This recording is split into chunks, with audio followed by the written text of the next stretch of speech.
Good evening, ladies and gentlemen, and welcome to FFW Breakdown. I'm your host, Christopher Billings, being joined tonight by my brand new broadcast partner, JDL, who his first and last name cannot be disclosed for legal reasons right now. Welcome to the broadcast booth, JDL. Thank you. It's an honor to be here. Not so much sitting next to you, but being on the show in general. It's great. Well, I'm glad that you're excited to be here. And on your screen right now, ladies and gentlemen, coming up a little bit later tonight in the main event, we have the Breakdown Rumble. This is a 30-man over-the-top rope elimination. 30 men, only one man can win. I would beat them all if I was in it. And just in case everybody isn't aware, JDL is an active competitor in another company right now, which is actually under the TVP2K umbrella. Would you like to disclose that with anybody, or would you rather just keep your secrecy? I would keep my secrecy the way it is. I like what's going on with me now. Okay, fair enough. And we're getting ready to get this night underway, ladies and gentlemen. We've got a lot of matches to get to. We've got the Adrenaline Championship that's going to be on the line a little bit later tonight. First, we have the Tag Team Championships that are going to be on the line. We've got Anthony Guerrero Jr. and Brickwall TCO teaming up against the Haynes brothers, Ryan and Drew. This is going to be a huge tag team match, especially for TCO and the Haynes brothers, who all four of these men are also in the Breakdown Rumble later tonight. Some of these wrestlers are competing more than once tonight. And, since you are an active in-ring competitor, do you have any advice for the wrestlers backstage that may be competing later tonight, having to compete again later on in the night? Well, what I would do is I would let, I don't know how to explain it to you because you're not a wrestler. So, I would pace myself, not try to wear myself out so much, try to keep the match under control. You understand? I definitely understand, and I know you're brand new to this broadcast booth, and I know that they just kind of plopped you in this position, but the Haynes brothers have been a thorn in the side of TCO for the past 2 months. This has been back and forth between these two factions, so to speak. The Haynes brothers, they all hail from Jacksonville, Florida. Anthony Guerrero Jr. from Grand Rapids, the son of Die Hard, and Brick Wall from Indianapolis, Indiana. Brick Wall, the powerhouse of TCO. And I have under good authority that you're a very big fan of Die Hard. Who told you this? I have my resources. It's called the Wrestling Insider. Listen, I work at a company where the janitor's room has a nightclub in it, and I don't know who the hell that is. But let me tell you this. If I was a tag team champion, I would take these belts right off those guys. Well, let me ask you this. How do you, I know that you're a big fan of Die Hard. I think we all realize, because you totally avoided the question about being a fan of Die Hard. I'm not a fan of Die Hard.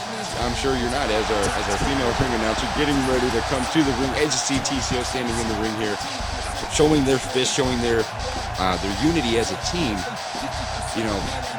I'm hoping that TCO is able to pull this out tonight. I'm pulling for it. They look impressive as a tag team, don't get me wrong, but if I went in there, they wouldn't have a chance. They wouldn't have a chance, as we're waiting for our ring announcer here. They're lucky I'm injured. That's it. That's the only thing. I'm Introducing the challengers, weighing in at a combined weight of 497 pounds, the Haynes brothers. And the champions, weighing in at a combined weight of 502 pounds, the Chosen Ones.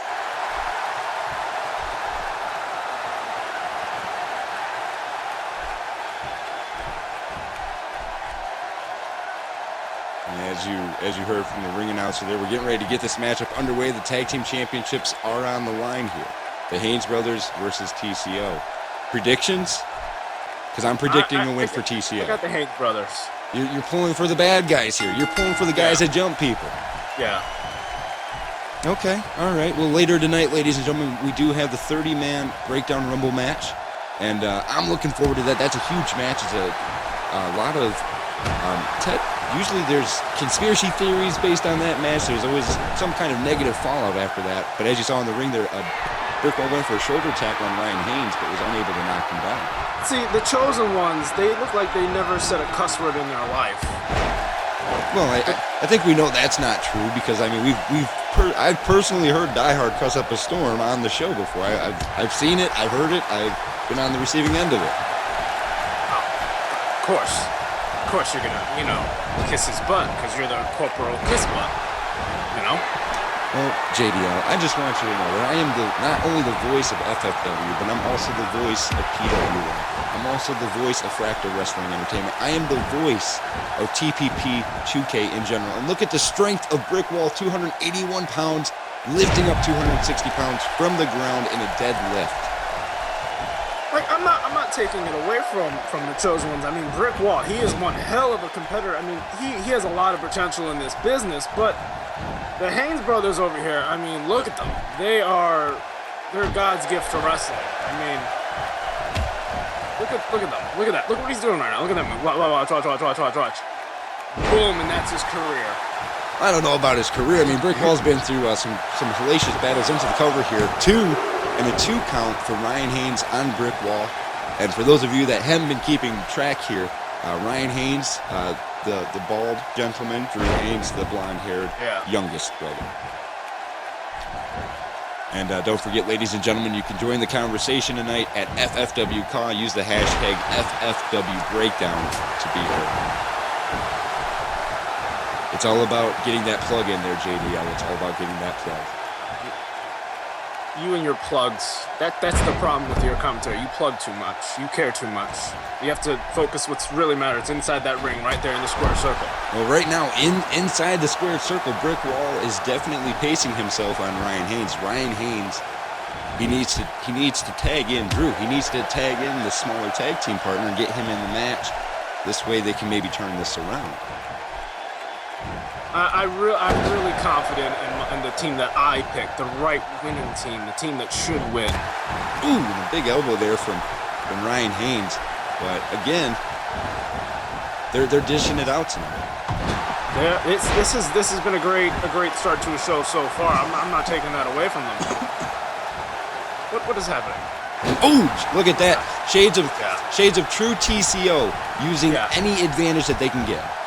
Cheating, something I'm not a fan of. I've never cheated, ever, in the match. I've never used any kind of, foreign object or let's look at this replay here. I mean, this is earlier in the match. Brick Wall picking up Ryan Haynes from the ground here. Look at this. Physical strength. Look at that. 60 plus pounds slammed on the back of his neck, his head, and on his back as Brick Wall, back in the ring as the legal man here, now working on Drew, but Ryan saving his brother there from what would have been a lot of pain from Brick Wall. Yet again, like I said, I've never cheated. So, for them to do that, that's really, what is that word, classless? I wouldn't say classless. I think in that case, and a big kick there from Drew Haynes. But like I was going to say, I think it just showed their tenacity as a tag team. I mean, we're talking about a tag team that has been together throughout years. I mean, Anthony Guerrero Jr., he saw all the greats through TCO.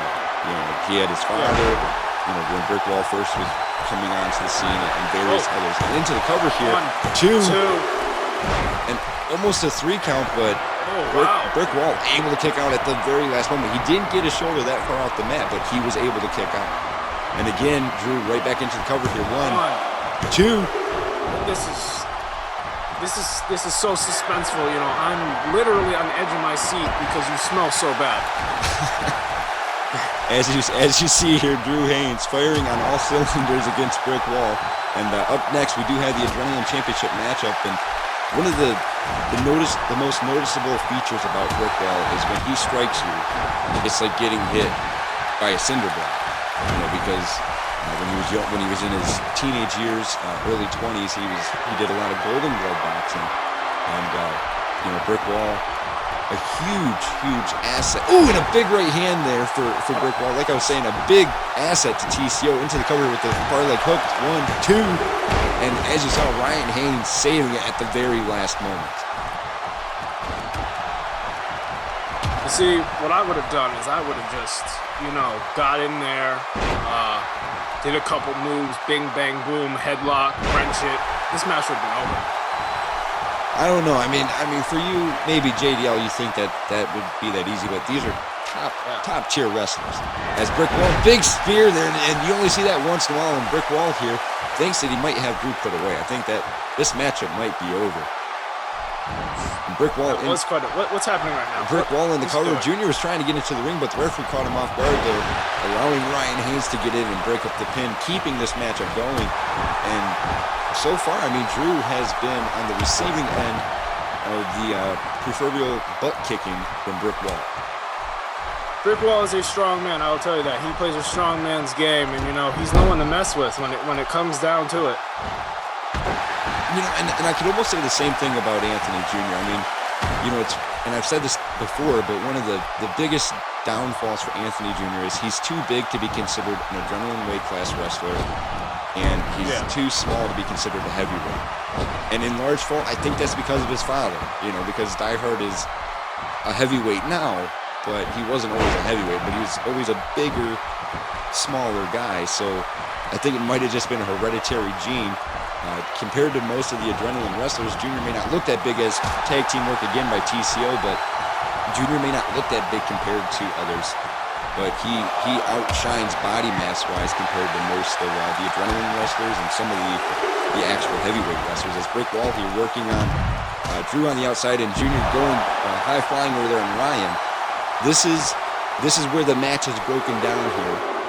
Neither of the legal men are in the ring, and they're both fighting. The Haynes brothers. How long has Junior been in the business for? I believe that Anthony Guerrero Jr., if I remember correctly, made his debut in 2012. Wow. So he's still in his rookie years, you would say, would you think? I would definitely say that, but I would also like to think that he has years of experience working, you know, with his dad, with you know, Brick Wall and various other people that were in TCO. And that big choke toss there from Ryan to Brick Wall on the outside as Drew Haynes working a submission over there on Anthony Guerrero Jr. And right now, this is the game that the Haynes brothers like to do. They like the numbers game. They like to keep it where the tag teams cannot work cohesively together. As Brick Wall firing back on the outside and Drew coming back into the ring. This is an amazing matchup. You know, they're not that big when they're that close to you, you know? Like, I think I'm a little bit bigger than all these guys. I don't know about Brick Wall. He's about 281 pounds, and no offense, JDL, but you look like you're maybe 230 pounds. Maybe. I mean, I'm not a big guy myself, but yeah, I don't think you're bigger than Brick Wall or Ryan. I think that as Junior here,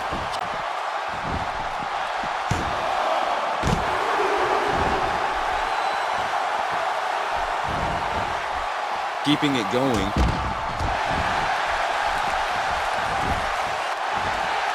And Junior, what a punch. That's what I'm saying, as Junior here calling Drew to his feet. And oh, that seated jawbreaker, that might be it, ladies and gentlemen.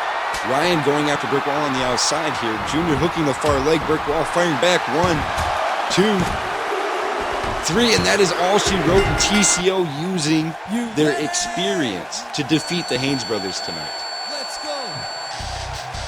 I taught him that move. You taught him that move? Okay. Yeah. All right. Well, you know, that's okay. Watching my matches. I'm sure that they were. I'm sure they were watching your matches very, very closely. Right. That's right. As we're excuse me. Congratulations again goes out to TCO. It was a hard-fought victory for them. They've got to compete later on tonight in the Breakdown Rumble. You know, and that's a pretty big deal. If I don't say so myself, that's a really big deal, to be honest. And they've got a lot to look forward to. I mean, just imagine one of these guys win the Breakdown Rumble. They'd be facing Jerry Graham for the FFW Championship at FFWX. And that would be the worst thing in the world if that happened. Ladies and gentlemen, backstage we have Elizabeth Sims standing by with the leader of TCO, with Die Hard, and hoping to get a few words in here with Die Hard. She says this is the first time she's gotten to stand next to Die Hard, so we're going to cut back there in just a few moments over to Elizabeth. Apparently, Die Hard has a prediction for tonight's Breakdown Rumble. So we're going to cut backstage in just a few moments here over to Elizabeth, standing by with the legendary, the one, the only Die Hard.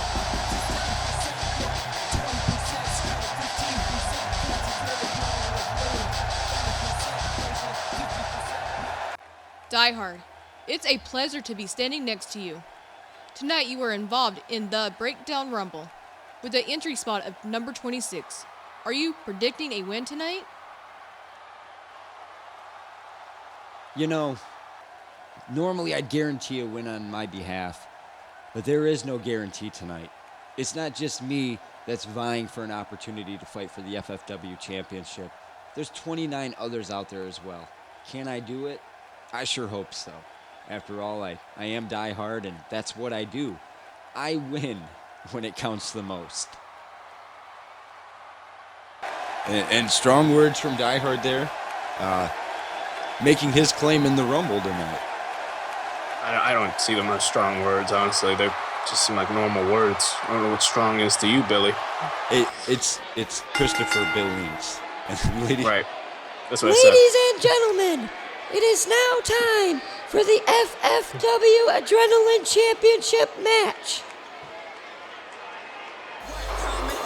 Ladies and gentlemen, it is time for the Adrenaline Championship matchup. We've got Calvin Carter III getting ready to take on Takamuri for the FFW Adrenaline Championship. Takamuri currently on a 6-month title defense streak here.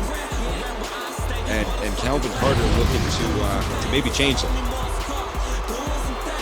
Takamuri, that's his name? That is his name, Takamuri. He has defended that championship for 6 months. And he's getting ready to take on Calvin Carter III. Calvin Carter, hailing from Hollywood, California. And Takamuri from Nagoya, Japan. He's a very interesting character. I'm going to tell you this now. Well, and one thing about Calvin Carter is he tends to try to insult his opponent, as you see Carter wearing a Japanese-themed attire tonight. Takamuri from Nagoya, Japan. So, kind of trying to play the mental game there, trying to get into the head of Takamuri, which, in theory isn't a bad idea, but one thing that, Calvin Carter doesn't realize is Takamuri's no joke. I've seen him end title defense matches in less than 2 minutes. Interesting. Very interesting. And Calvin Carter, they're brushing off his opponent tonight, the reigning champion, the Adrenaline champion. And speaking of championships, JDL. Yeah. Do you hold any wrestling championships at all? Well, it's funny you ask. I am the world champion, so I don't know what show you're watching. Oh, because I know for a fact that tomorrow night over in PWA, it is PWA Adrenaline, the debut pay-per-view event, and you're not even booked on the card, so. What? Yeah, you're not even booked on the card. I didn't. You know what? We're not gonna have this talk right now, okay? Okay. I just wanted to let you know that you're not the world champion. It's very unprofessional of you. Introducing the challenger, weighing in at 222 pounds, from Hollywood, California, Calvin Carter. And introducing the champion, weighing in at 220 pounds, from Nagoya, Japan, Takamuri. And ladies and gentlemen, this matchup is for the Adrenaline Championship. Takamuri handing the referee his championship, maybe for the last time, ladies and gentlemen. Do you have a prediction of who's going to win this matchup tonight? It's a very you know what? I'm gonna play this one by ear here. I don't have a prediction on this one. This one's gonna be hard. These are both young competitors ready to lose to me. And one thing that stands out to me is that, like you said, these are both young, hungry competitors. Calvin Carter definitely has all the skills to be successful in this business. He doesn't have the greatest attitude towards other wrestlers, but at the same time, he does have the ability to back it up as a beautiful standing drop kick there from Carter as Takamuri quick duck under, followed by a drop kick of his own. For a guy that's very educational, you do not listen very well. I said ready to lose to me. You missed that part when you were talking. Oh, I heard that. I heard it when you said that they were ready to lose to you. I would love to see you get in the ring with one of these guys. Yeah. You know what? Last week during my match, I tweaked my shoulder, and I've had a hard time moving it since then, so I can't get up there right now. But if I could, I would. I'm not scared of them. Oh, definitely, you're not scared of them. As Takamura here taking control of this matchup. And look at Takamura just stopping. Like, look at him stop. That's what I'm saying. I mean, I've seen Takamura end title defenses in 2 minutes, and he stays aggressive the entire time. And Calvin Carter's got the big chop block to the knee. And like I said, Calvin Carter's got to be prepared to go the distance tonight. I'm actually starting to like this Takamura guy. I mean, I think he has great potential to be a future tag team partner of mine and be my personal bodyguard. As Calvin Carter, though, a big right hand. Carter going for the first cover of the night here. 1, 2, and a 2 count there as Takamura able to get his shoulder up at the last moment. And this matchup is still relatively young. Like, there's, it isn't that far in. It's not as old as Die Hard. That is very true. And I do know personally that you are probably Die Hard's biggest fan. You're probably his one fan in the world. Why do you keep saying that's really rude? First of all, you bring up the fact I'm not a world champion, and I am. And then you bring up Die Hard, me being a fan of this. First of all, that is unprofessional in the workplace. Let's call the match where it's supposed to be. Definitely, let's call the match as Takamura Taka throws him in the corner, sends him to the corner, and catches him here with, look at this double underhook, lifting him and slamming him. But getting back to your point real quick about how you said it's unprofessional. We do receive letters at TPP 2K headquarters that are directed to Die Hard from somebody named JL. And I'd assume that it probably is you, but they're love letters confessing their love for the Die Hard persona. That can't be me. Okay, well, it definitely isn't. It isn't you then. It's got to be Bronson. That's what it's got to be. It's funny. How do you know Big Bronson? Because Big Bronson wrestles for PWA. You must be a world-known athlete then, JDL. I am. I wrestled. I wrestled for the world title. I picked him up. Oh, okay. So, body slam. Are you also going to tell me that you wrestled an alligator once and you won as Calvin Carter here in the cover and a 2 count for Calvin Carter. Excuse me, ladies and gentlemen, as JDL here has got me all flustered right now. Let me tell you something. I wrestled him, I picked him up, I slammed him, and I pinned him in Madison Square Garden from 17,000 people. And look at Takamura, he calls that the roll of honor. Into the cover here, 1, 2, and a 2 count for Takamura. Did you just make that up? Well, no, he calls that the roll of honor. That clothesline, that rolling clothesline, he calls it the roll of honor. Well, we'll see after the show, because I'm going to go ask him. If you can understand Japanese, then yeah, sure. I speak fluid languages all the time. Japanese. Oh, and look at Carter jumped out of. He was going for that roll of honor again, but Carter moved out of the way there. He literally slid across the mat to get out of the way. See, this is why I like Carter, because Carter is quite the athlete. He can jump. He can go the distance. He's like a young Hercules. A young, much smaller Hercules, correct? Because Hercules was a relatively large person. That's what I said. Carter into the cover there on the rope break, saving Takamura. Don't correct me. I know what I'm talking about. I'm sure you do. Look at this figure 4. What is this, like the invert? Is that an inverted figure 4? What do we call this move? That would definitely be a modified seated figure 4 is what I would call it. I would call that a modified. You invented that move? No, I knew about it. I knew what it was. I just want to make sure you know you're wrestling. Oh, okay. I've only been a professional broadcast announcer for, probably 14 or 15 years, and not like I would know what wrestling moves are or anything. As Takamura is sending Carter into the ropes, and a beautiful standing drop kick from Takamura, and it doesn't even look like Takamura's tired. No, it doesn't.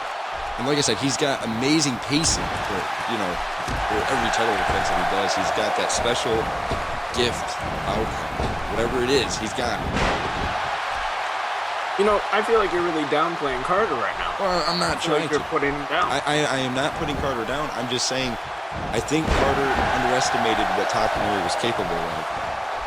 And Takamori is one of those guys that would love to show you exactly what he's capable of.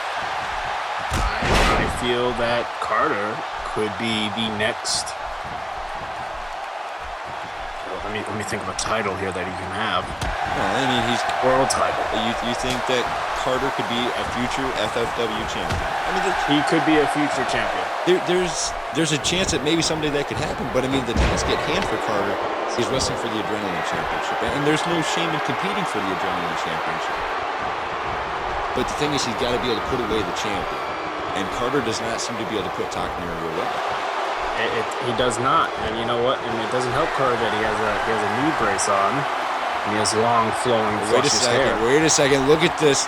Holding him high with a power bomb, and landing him on the back of his head and his neck. That's got to be it. 1, 2, and Jesus! Somehow Carter barely got himself out of that situation. You know what? Die Hard lets moves like this be pulled off. Well, I mean, technically, Die Hard is no longer the acting general manager of FFW. Steve Baker is. Okay, well, Steve Baker is. No, Baker, like cookies, Baker cookie.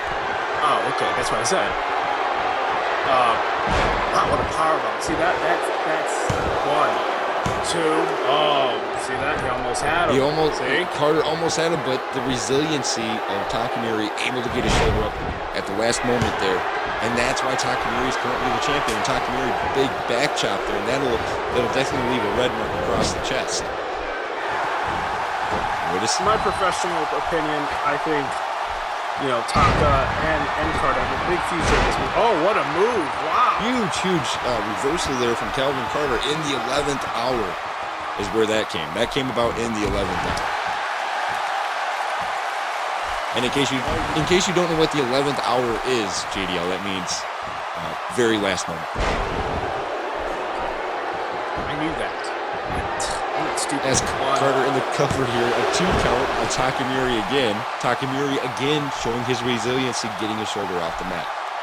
I did commentary with some legends in this business, and I'm not gonna brag, but I did for a couple years. Okay. I can't name names. I would love to see that resume someday. As Takamori here squishing the head. What is that? What is he making, a sandwich? Did you teach him that move? He was making a knuckle sandwich. Oh, that's...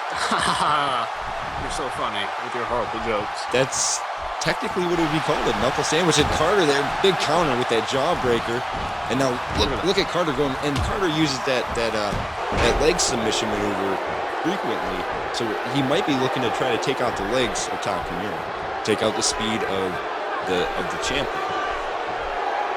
That never works, let me tell you. When I wrestled Bronson for the world title at Madison Square Garden in front of 50,000 people, I tried to take out his legs, didn't work. You know what I did? Knocked him out. Yeah, okay. In the head. Well, as you see, Carter here, that figure 4 using the ring post as additional leverage, and Takamori had nowhere to go until Carter released the hold. As Carter giving his feelings to everyone in attendance here tonight, letting them know exactly how he feels. And that front shot block right to the front of the kneecap, and with you being an active wrestler, you know very well that injuries can happen anytime, anywhere, anywhere, and a move like that does not do your legs any favors. I'll tell you about a serious injury I had. You want to know? Sure. Well, one time I was in a match, right? And then, I got flipped and I landed on my fingers, broken. Ooh, that's not good. Yeah, finger injury. But you still wrestled the match, correct? I mean, no, that's stupid. You thought, do that, and Carter there sending Takamori face first into the turnbuckle post. But I was going to point out, I saw Die Hard wrestle with a torn ACL. Really? He continued the match. I feel like you're trying to outdo me. I'm not trying. I'm just saying. I mean, a finger injury that's like getting a paper cut. I mean, I've seen people dislocate their shoulders in matches and still compete. And you stopped the match for a bent finger? 2 bent fingers. Don't be selfish. Don't be like that. Okay. It's not your birthday. Don't be a jerk. As Takamori here taking advantage of the situation, but Carter able to keep momentum on his side. They're right out here in front of us right now. And wait a second, what is Carter doing? Ooh, and a modified head stomp there, stomping on the head of Takamori as he was leaning up against our broadcast booth. Look, let me tell you something. Carter is unprofessional. I'm sitting here trying to do commentary. Next thing you know, he gets attacked, and all of a sudden his hair is breezing in my face, and it's getting all in my coffee and my stuff. That is unprofessional. I don't know about unprofessional. I mean, for Calvin Carter, he's doing what he's got to do. As Carter here, I mean, this matchup has spent a good couple of minutes here on the outside. This is not a no disqualification match. This is not false count anywhere. This is a normal one-on-one match. You better stay away from my cowboy hat. As Carter, another big chop block to the front of the kneecap, and again, you know, a maneuver like that, it can end a match very quickly. It could. I know this guy that tore his ACL. He still wrestled the match. Did I not just tell you about Die Hard tearing his ACL? I vividly remember telling you about that. As Carter here might be trying to set something. He might be looking to put Takamori away. As Takamori trying to fire back here. A series of right hands.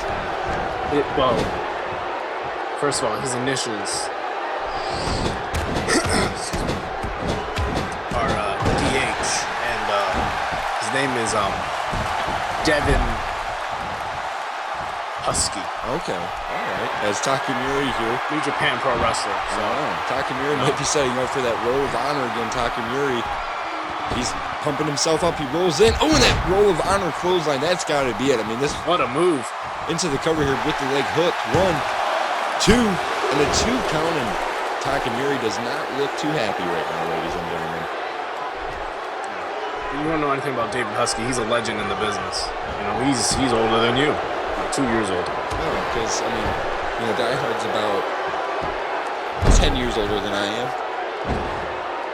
Okay, you go back to give him time. You're trying to outdo me, Billy. I'm just. I don't like it. It's a negative atmosphere when you do that. I'm just saying, Die Hard, you know, he has a very long wrestling career, spanning 18 long years, many ups and many downs, many injuries throughout his career. As and Takamori caught the leg there. And now, again, that double hook for Takamori. Takamori's been game tonight. I mean, he's taken some damage, but he has been game in this match. He has, and you know, he's on the top of his game, and he has a long future in this business, and I'm not going to take that away from him. And what is I like his style. I would love to get in the ring and have him lose to me. Did you see that Takamori went to go to the well one too many times, allowing Calvin Carter to get back in an advantageous position? And that's a big word for you. As Calvin Carter wrenching this leg grapevine here on Takamori. Is Takamori going to be able to get out, or is he going to submit? Takamori, he tapped out, ladies and gentlemen. We have a new FFW Adrenaline champion named Calvin Carter III. Congratulations to Calvin Carter, but Takamori can't really hold his head low after losing. I mean, he put up one heck of a fight tonight. I blame you for him losing. You hyped him up, and then you got let down. You made him lose. It's your fault. Take the blame. I can't take the blame for that. I mean, Calvin Carter came out. He had a game plan. He took out the legs of Takamori, and it worked. After you said it wasn't going to work, it worked. Don't throw that back in my face. Look at the smug look on Calvin Carter's face with the championship in hand, saying that he's the new Adrenaline champion. The career of Calvin Carter just getting ready to take off. He's lucky I don't go in there. I'm still injured from the shoulder.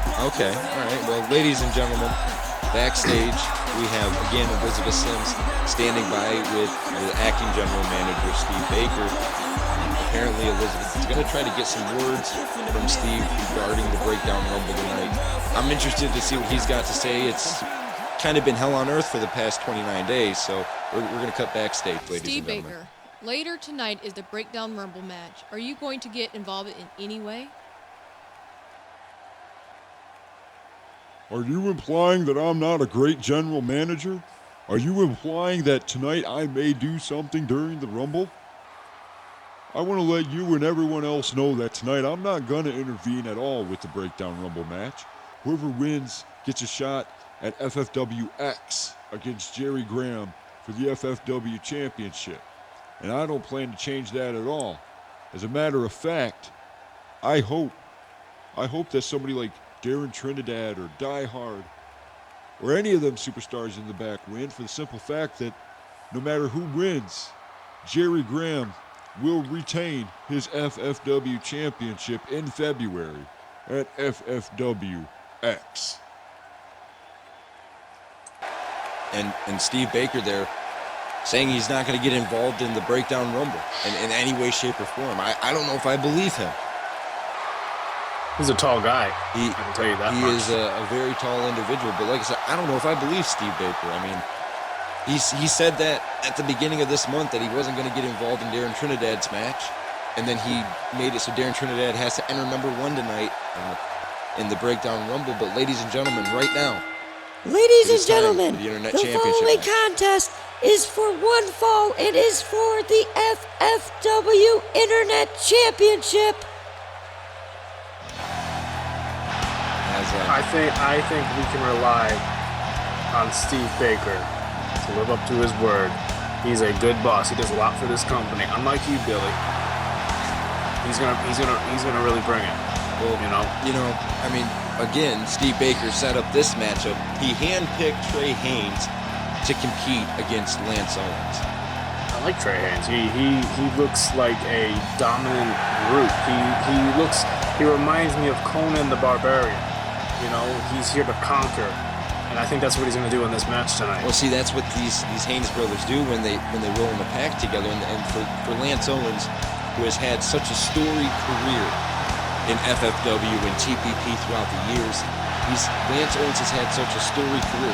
If it ends tonight against Trey Haynes, it will be an insult and defamation of the Lance Owens character.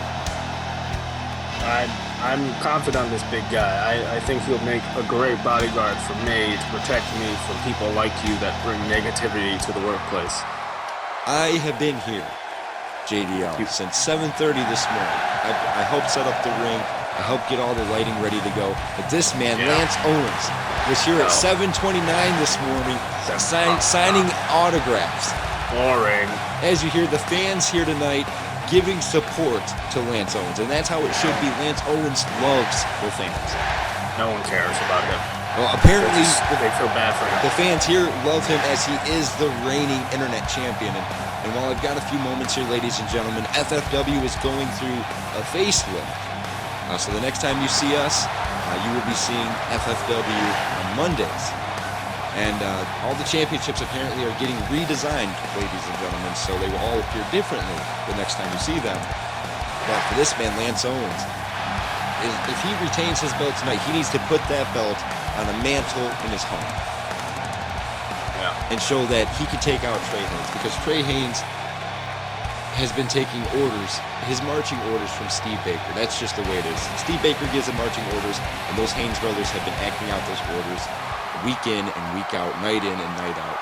All month Introducing this month, the challenger, weighing in at 263 pounds, from Jacksonville, Florida, Trey Haynes. And the champion, weighing in at 241 pounds, from Fairbury, Nebraska, Lance Owens.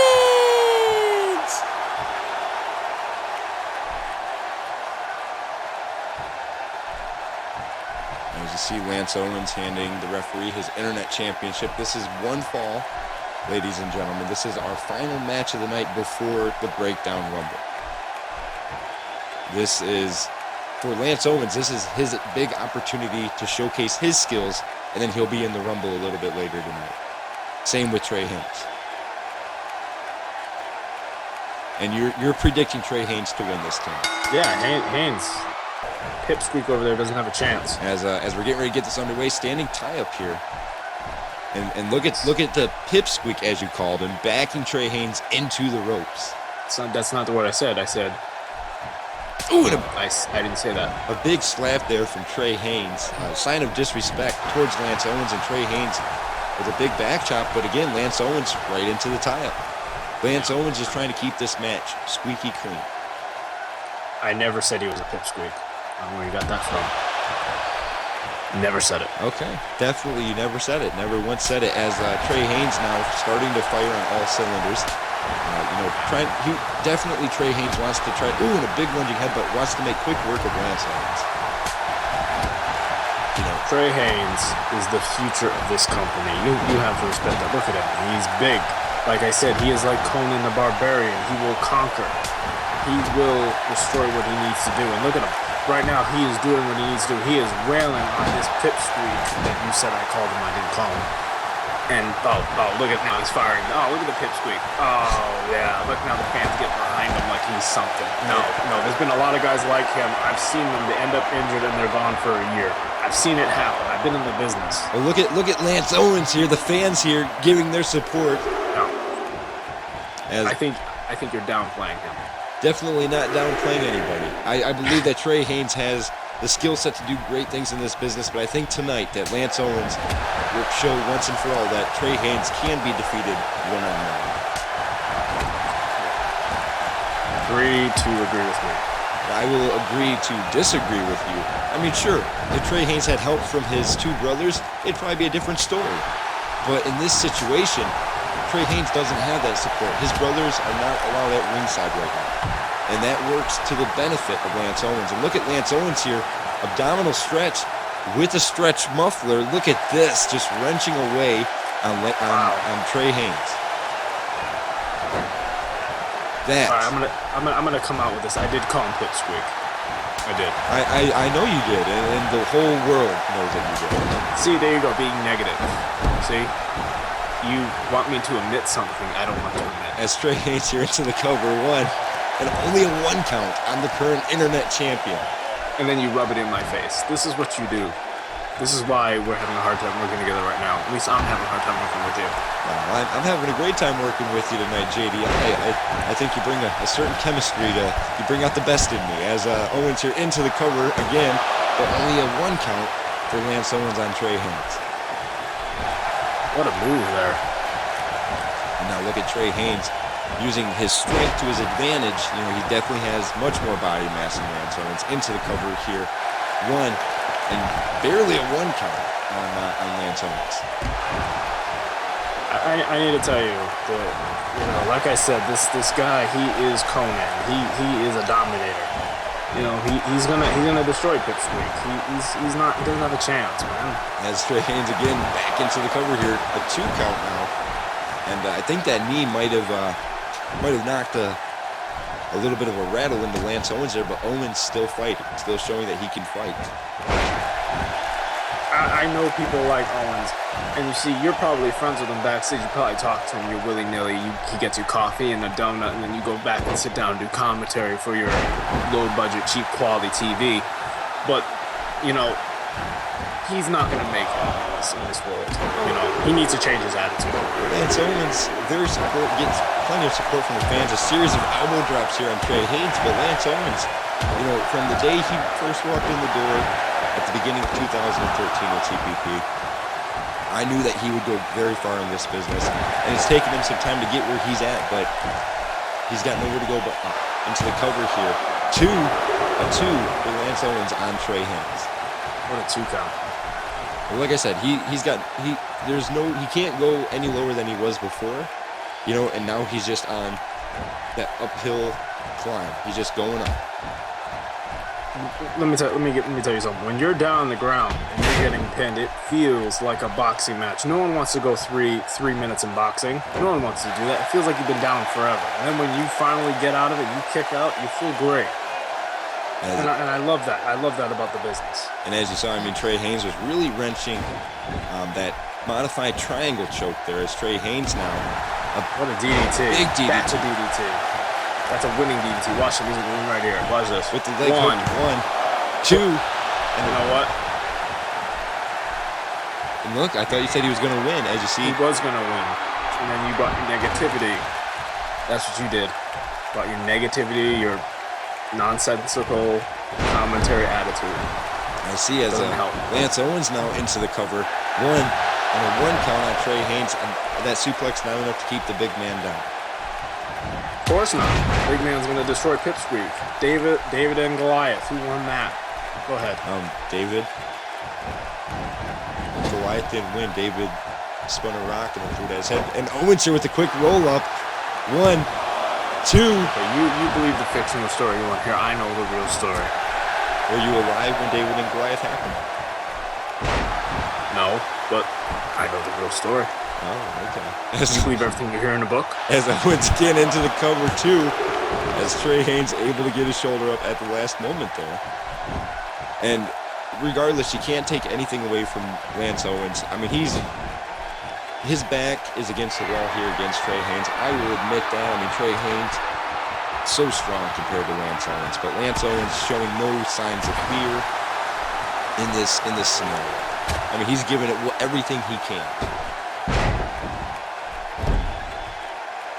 You know, I don't have the greatest of luxuries back in PWA. I'm not gonna lie. I'm next to a room that plays disco music and party music. I don't understand what that's about. Someone needs to look into this because I'm sick of it. It's driving me crazy. I definitely can understand your frustration as Trey Haynes here starting to pick apart Lance Owens as this matchup continues. And again, ladies and gentlemen, in case you missed what we were talking about earlier, tomorrow night, PWA Adrenaline will be live. So you'll be able to catch me again and my broadcast partner, Devin Wall, as we call that, as JDL here is not scheduled to compete in that company. I should be. You know, I don't know why I'm not. I'm the world champion over there. I don't know if anyone knows this. You know, I know I said I didn't want you to, tell where I came from or, PWA or, but I'm going to bring it up anyway and just let you know that I am a world champion, okay? I'm a 2-time world champion over there. Well, as you saw there, Trey Haynes hit the end DDT and he crawled into the cover too.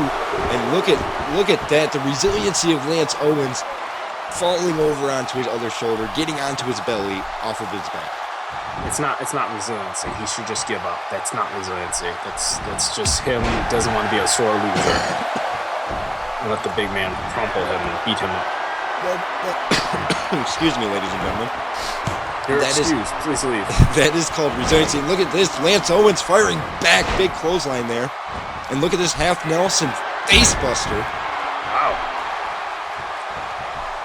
That used to be my finisher at one point. I called it the wings.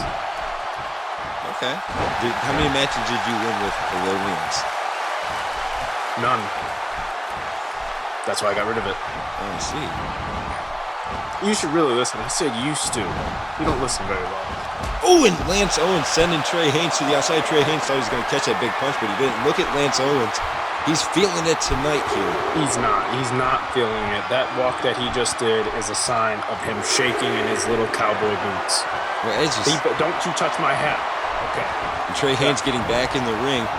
Running in here, oh no, Lance Owens caught him there with that arm drag. And look at Lance Owens' game tonight. He was ready for Trey Haynes. He is ready for Trey Haynes. I feel like you're taking sides. I feel like you're not seeing it my way. What you should, but you're not really seeing it my way. I am an unbiased commentator. I mean, of course, there are wrestlers that I do happen to like more than other wrestlers. Why? Because they talk to you? Because you're a loser? No, I'm very popular backstage.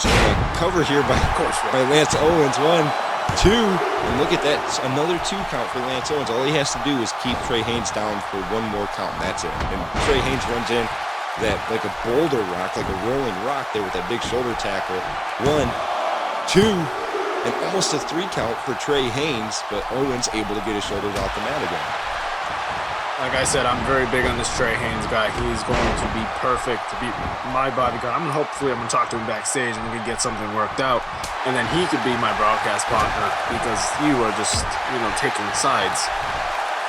Well, clearly you're taking sides. You only want Trey Haynes to win. You're not being unbiased here. You don't want Lance Owens to win.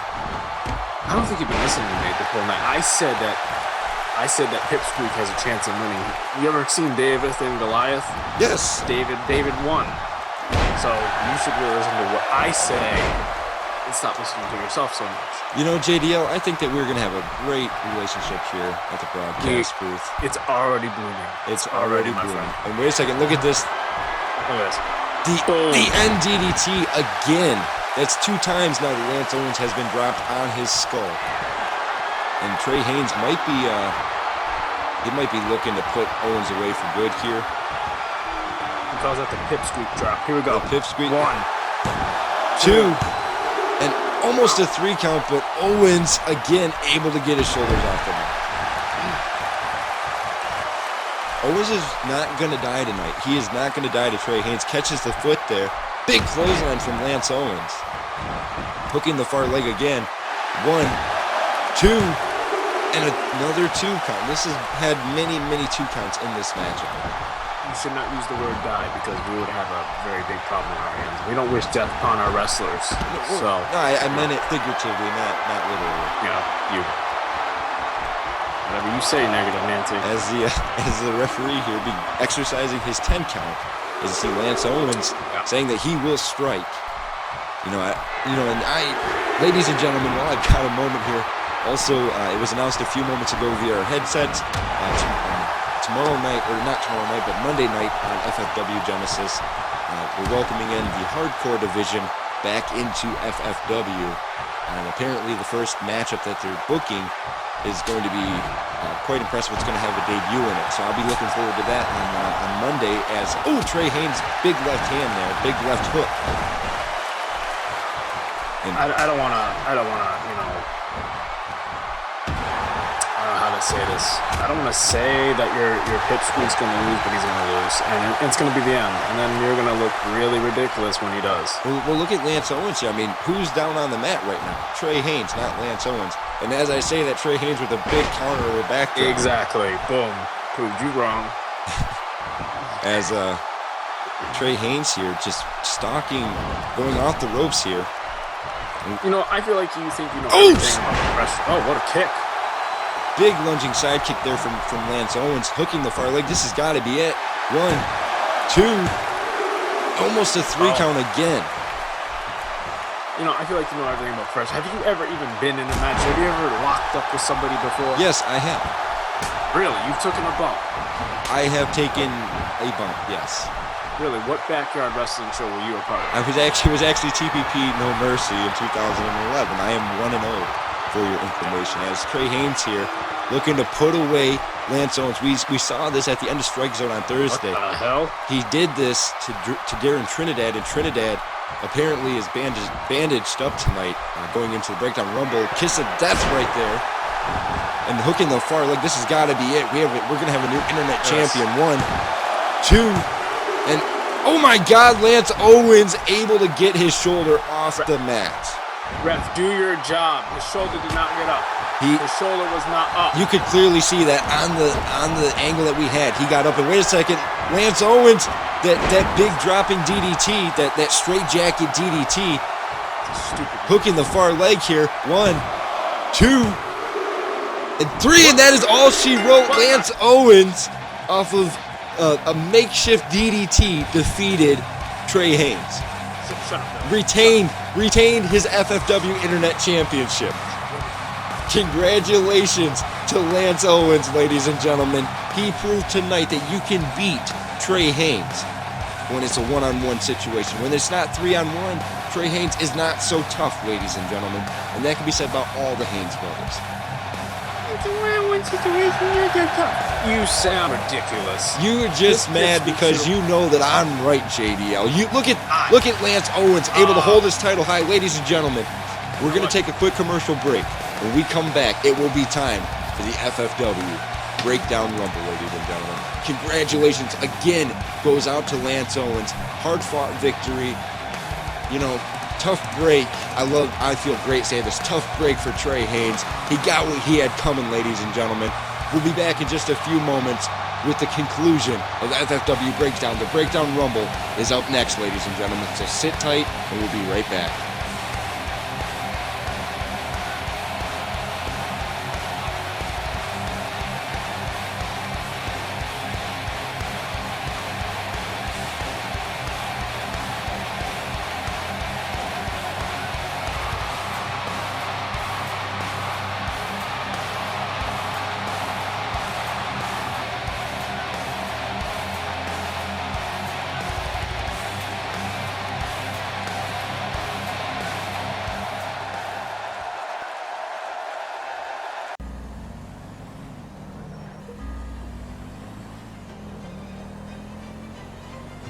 Have you ever been late for a show?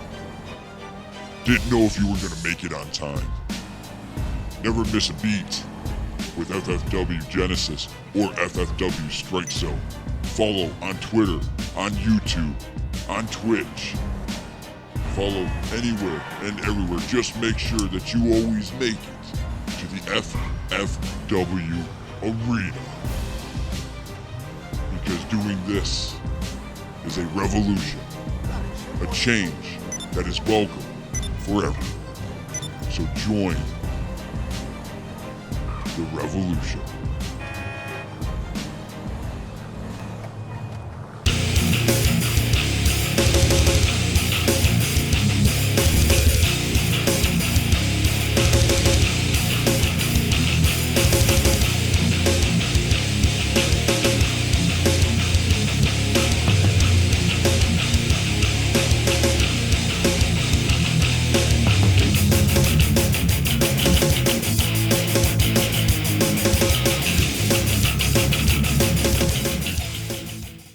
And we're back here, folks, and it is time for the Breakdown Rumble.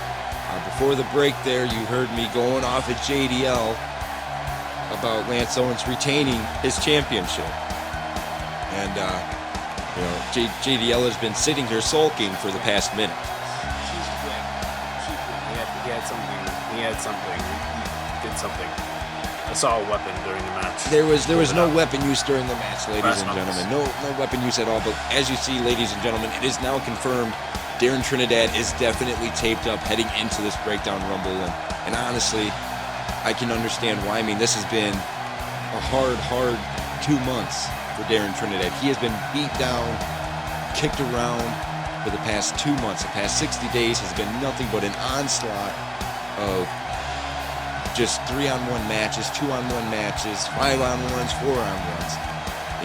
Darren Trinidad has not had a normal 1-on-1 matchup, or that ended in a 1-on-1 matchup, in over 2 months. What do you call that? What do you call that then, JDL? I mean, he's constantly getting jumped. What do you call that? He should quit the business and go somewhere else, because he has a big mouth and obviously he deserves it. He's a bully. He's a small bully that deserves to get jumped. It's funny you say that because, he's not that big of a wrestler, and Darren Trinidad more or less keeps to himself. He's one of the nicest people I've ever met. He's very nice. I don't think he deserved all the punishment he gets, and now he's being forced to enter number 1 in the Breakdown Rumble. He has to go through 29 other people, including this young man making his debut tonight in the Breakdown Rumble, Corey Wrights. He's not a big wrestler at all, but Corey Wrights, one of the wrestlers in our upcoming hardcore division, which again will be coming out on Monday. So, my opinion, I'm usually all for the underdog. I'm a big supporter of Darren Trinidad. However, I don't think, in all honesty, I don't think that Trinidad can last through 39 or 29. I don't know. It's just, that's a huge feat to go through. It's huge to get through even 6 men. So if he can barely get through 6, how is he going to get through 29 others? And Kanji getting ready to make his appearance in the Rumble here at entrant number 3. You seem like you're a numbers guy. No one cares about the numbers. Everyone cares about who's going to win it. And let me tell you, if it was me, I would have already won this. This would have already been done. These wrestlers here, they don't get stuff done fast enough. We need to get it done. They need to get it done faster. I'm the fastest, they're the slowest. You're the fastest and they're the slowest. Yes. It took me a minute to get my words together, but yes. Well, this would be my pick to go a long ways in the Rumble with Bryson, number 4, clearly the biggest man in this bracket. I'm bigger than him. 260, 270 pounds. He's brute muscle compared to everybody else in this match. I could beat him in an arm wrestling match. I don't know if you want to get an arm wrestling match with Bryson. If he hits you with that clothesline from hell, it would be game, set, and match. Okay. Now you're just rhyming. I'm just saying, that's what it would be. If you saw his arm coming at you, you definitely would not want to be within eye shot. And Takamori here, we just saw him a little bit ago, recently lost his championship to Calvin Carter. Your fault. You hyped him up and then he lost. And as you see, Calvin Carter with a look of disdain, or Takemura with a look of disdain on his face. I'm sorry about that. I'm getting a little flustered here as JDL trying to downplay the importance of Darren Trinidad, Bryson, Kanji, and Takemura in this matchup. I have to downplay them. Because if I downplay them, they win. You downplay them, they lose. We need a winner here. There we go. Well, Who's this? Who's this guy? the sixth man making a... he actually, ironically enough, ladies and gentlemen, this young man was released from his contract this morning. I was given an email saying that James Anderson has been released from FFW, but due to the terms of his contract, he still has to compete in the Breakdown Rumble, and they said because he had his gear here, there was no reason he couldn't compete tonight. Oh, he looks promising. This is James Anderson, one of the most egotistical young men I've ever seen, and he just cannot get himself in the niche that he needs to be. That's not very nice. It's the truth. This kid has all the potential and all the skills that any young adrenaline wrestler should want, but he just doesn't have the right mindset. And It's not very nice to call me egotistical. it's the truth about James Anderson. That's just the way it is. So your predictions for this bracket, at least, who do you think is going to win this bracket? Darren Trinidad, Corey Reichs, Kanji, Bryson, Takemura, or James Anderson? Who is going to continue on? Takemura, the guy that you downplayed. You think Takemura is going to go the distance in this bracket? And here we go, right from the get-go. Anderson going right after Corey Reichs there, but Trinidad grabbing the hair of James Anderson. Ladies and gentlemen, there are no rules in this matchup. The only rule is both your feet have to hit the floor on the outside if you go over the top rope. That is the only rule in this matchup. There's people can work together, they can work against each other. This is an intense matchup. From bell, you have one bell, the opening bell, and then you have the final bell that signifies the winner. That is it. Yeah, see, my strategy going into this without no jokes, all joking aside, going into this, I would take the biggest man out. He is the problem, he is the threat that you have to worry about when you're alone and you're standing the other side of that ring from him. But when, Gotta throw the big man out. when you want to work with the big man, maybe to have him help you out in the match, as Trinidad, you're trying to eliminate Anderson, but I mean, I'm honestly asking, wouldn't you want to work with the big man because he can help you eliminate people? Oh, yeah, he can help you eliminate, but then what's gonna happen when you're with him one-on-one? Well, at that point, I mean, if you're the smaller man, you'd have much more stamina than him. This is true. So, You make a good point, but I'm not agreeing with you. But you make a good point. I'm not agreeing. okay, all right.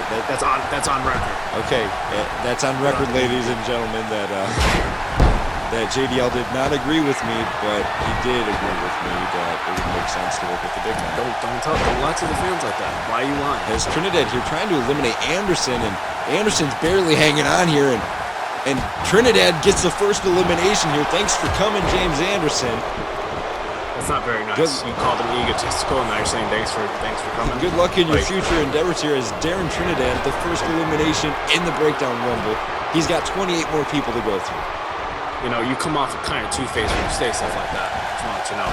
It doesn't make me two-faced. And Trinidad here pulling no punches. Trinidad has no alliances to anybody in this match, I don't think. And Bryson with that big backbreaker. Ladies and gentlemen, it's hard. Bryson. It's hard to call all the action in this matchup because of how many people are in it. I mean, there's 6 people in each segment. We'll do our best to call the action as it happens. But then that big throat thrust there from Bryson.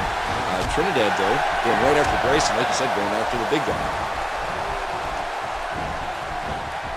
And wait a second. Big hanging I think this is a conspiracy. That's what I think this is. I think they're working. I think this is a conspiracy. You know, can't tell who it's against right now. You can't tell who it's against as Kanji here looking to eliminate Takemura. Look at this. Oh, you're always going against Takemura again. Well, no, Again. I'm just saying, like, Kanji's trying to eliminate. Oh, and a big knee there from Trinidad. And, Takemura got eliminated. Currently, we are at 1 elimination for Trinidad, 1 elimination for Kanji. You're seeing it on your screen now. We've got a little elimination count tracker this year to keep track of how many eliminations there have been. There's been 1 man in this business that has entered at number 8 and made it to number 24. No, that was extreme. This will be Die Hard's first Rumble.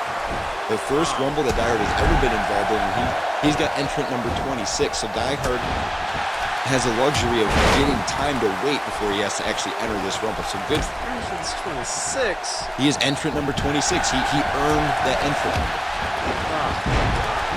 Favoritism, that's what it is. I don't know if it's favoritism. I mean, him and Steve Baker tend to share a lot of words, negative words towards one another. So I don't know if that would be favoritism. As Trinidad here, big snap suplex to Kanji. We're down to Kanji, Darren Trinidad, Bryson, and Corey Reichs. We have 4 people left in this bracket. Only one of these men will last as Bryson hit the Bryson bottom on Corey Reichs. And like I said, Bryson is my pick for this bracket. I mean, he's the biggest man in here. And wait a second, look at Corey Reichs using his smaller size to his advantage there, pulling himself back into the ring. He almost got eliminated there. Corey Reichs looks like he belongs in an office. He doesn't look like he belongs in a wrestling ring. Why is he wearing jeans? That's so unprofessional. Like I said, you're unprofessional. He's unprofessional. You downplay the underdog all the time, just like the David and Goliath thing. I said, look at Corey Reichs just eliminated Bryson. He eliminated the biggest man in the matchup, ladies and gentlemen. The biggest man in the matchup. Look at this. That is unheard of. And look at. Wait a second. Kanji trying to eliminate Reichs here. I will tell you this: you are dedicated to doing your job, and I do respect and hate you for it. Wait a second. Kanji drop kicking. Oh, Reichs has been eliminated. So now Kanji has 2 eliminations. Trinidad has 1, and Corey Reichs had 1 elimination before he got eliminated. So right now, Kanji has the most eliminations in this matchup. And wait a second, Trinidad, big clothesline to Kanji, sending Kanji over the top rope. It's tied 2-2, ladies and gentlemen. Darren Trinidad lasted through the first bracket. He moves into this next bracket. 5 more superstars are going to come out, and he's got to be able to withstand another 5. Do you think he can do it? Well, you see, he is a what's that word? He's soft. That's what he is. He has to wear something around to protect his injuries. I wouldn't need that if I was in this. Well, if you had received the damage he had received, you probably would be wearing it too. And as you're hearing over this, Riley Thompson, entrant number 7. This young man, very storied career. Second generation wrestler. His father, Brandon Thompson, trained with Die Hard years ago.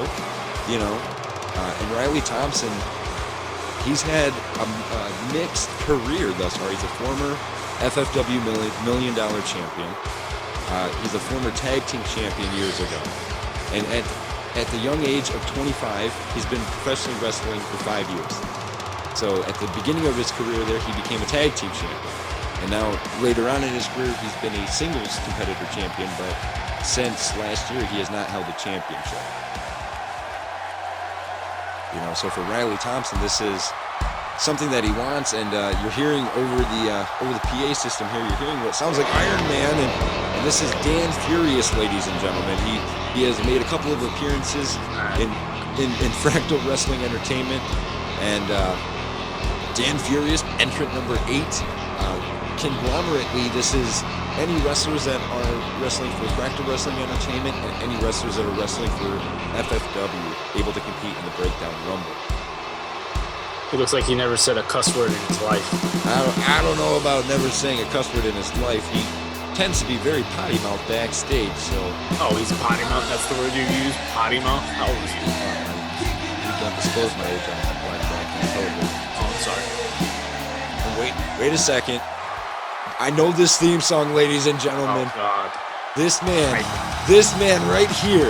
I just talked about him a few moments ago. This is the only man in the history of TPP and FFW to ever enter at number 8 and go to number 24. Ladies and gentlemen, give it up for Extreme, apparently making at least a one-time appearance tonight at the Breakdown Rumble. Extreme, look at saying one more time he thinks he can go through the longevity of the Rumble. Last time he eliminated 15 people. I don't like him. He eliminated half of the first Breakdown Rumble. Now he's coming in at number 9. I think he can do it. If there's one man that you should place your bet on, Extreme would be that man, ladies and gentlemen. See, you downplayed everyone else in the match, and you're hyped about this guy. That's what you do. You downplay. You are good at your job, but you are horrible at taking sides. That's what your problem is, and I said that before. I'm not taking sides here. I'm just pointing out the obvious, JDL. Extreme has the resume to prove it. He has the resume to prove it. He's not a marketing tool. You have to understand that. His name is Extreme. That's not somebody someone's gonna go to. You know what I mean? I definitely think it is as a... Agree to agree with me. No, I will agree to disagree with you as Extreme, a former, multi-time former tag team champion. But this man, this young man right here, the number 10 entrant, ladies and gentlemen, definitely had his work cut out for him earlier in the night. Anthony Guerrero Jr. here, entering at number 10 in the Breakdown Rumble. Entrant number 10, still a tag team champion. He and his partner Greg Wall defeated the Haynes brothers to kick off the night. Yeah, you downplayed the Haynes brothers, too. Downplayed them completely. I did not downplay the Haynes brothers. You're a down player. I pointed out statistics, JDL, statistics. This is why they don't let you commentate for football. I'd be a great football broadcaster. No, you would not. I would be amazing at it. Downplay the other team all the time. Nope. I don't know. I'm not going to have this argument with you. Okay, that's perfectly fine because you know that I'm right. And as you're hearing right now, this man, probably the largest man in this bracket, Atlas. 300 plus pounds. I mean, the only man that comes close to him in size is Extreme. And Atlas here, entering number 11. So Atlas, I mean, prediction time here. It's either Extreme or Atlas. I'm sorry, but that's just the way it is. Either Extreme or Atlas will continue on in this bracket. Nothing against Anthony Guerrero Jr., Dan Furious, or Riley Thompson. But we're talking about Atlas, the man that is insanely strong, and Extreme, another man that is insanely strong. These are two insanely strong men. Well, since you downplay people, I'm gonna go with the underdog in this match. He hasn't had a lot of experience in the business. I'm gonna go with Junior. You're gonna go with Anthony Guerrero Jr. Yes, I am. Okay, all right. Well, I'm split between Extreme and Atlas, ladies and gentlemen. We're getting ready to get the, and look at this, right? We didn't even have time for them to signify to begin. They just started going at it here, and Dan Furious making a beeline towards Darren Trinidad and Junior, already trying to eliminate Riley Thompson. There's some heated history between those two, Riley Thompson and Junior. Back in 2014, they had an amazing street fight for the FFW $1 Million Championship, and I mean, they went all out. I mean, they were bloody by the end of that match. Oh, you actually have a lot of blood on your show? That's amazing. I figured that you're one of those people that would quiver and pass out if they saw blood. I personally do not mind blood, but I do forewarn the fans if they are squeamish, maybe wanting to turn away. As Extreme holding Trinidad above his head and slamming him down. As you see on your screen, the elimination counter showing Trinidad currently the only man in this bracket with an elimination at 2 eliminations. And Extreme going right for the back and the rib area of Darren Trinidad. Those taped up ribs and the back area, he's pinpointing that location. That's all he's doing. He's going to pick it apart. And Dan Furious is slamming Atlas right onto his face, grabbing the hair of Atlas, reaching very high to get him. So much going on in this match, it's very hard for me to call moves out, That is very true. There's a lot of action going on right now. Nobody has been eliminated yet, ladies and gentlemen. As look at Extreme here lifting Trinidad up again, going right for the body. You are Captain Obvious. They know people haven't been eliminated. They're watching the program. Why do you got to say it? Why do you got to do that to them? You downplay. Now you're downplaying the people watching on TV. Oh, someone's about to get eliminated. Oh, look at this. Atlas trying to eliminate Riley Thompson here. Yeah, look at your boy Riley Thompson that you so hyped up. Oh, okay. And Riley Thompson able to squeeze the bottom rope. Extreme just eliminated Dan Furious. Extreme now has 1 elimination. Well, see, that's what he gets for not saying a cuss word. He's eliminated.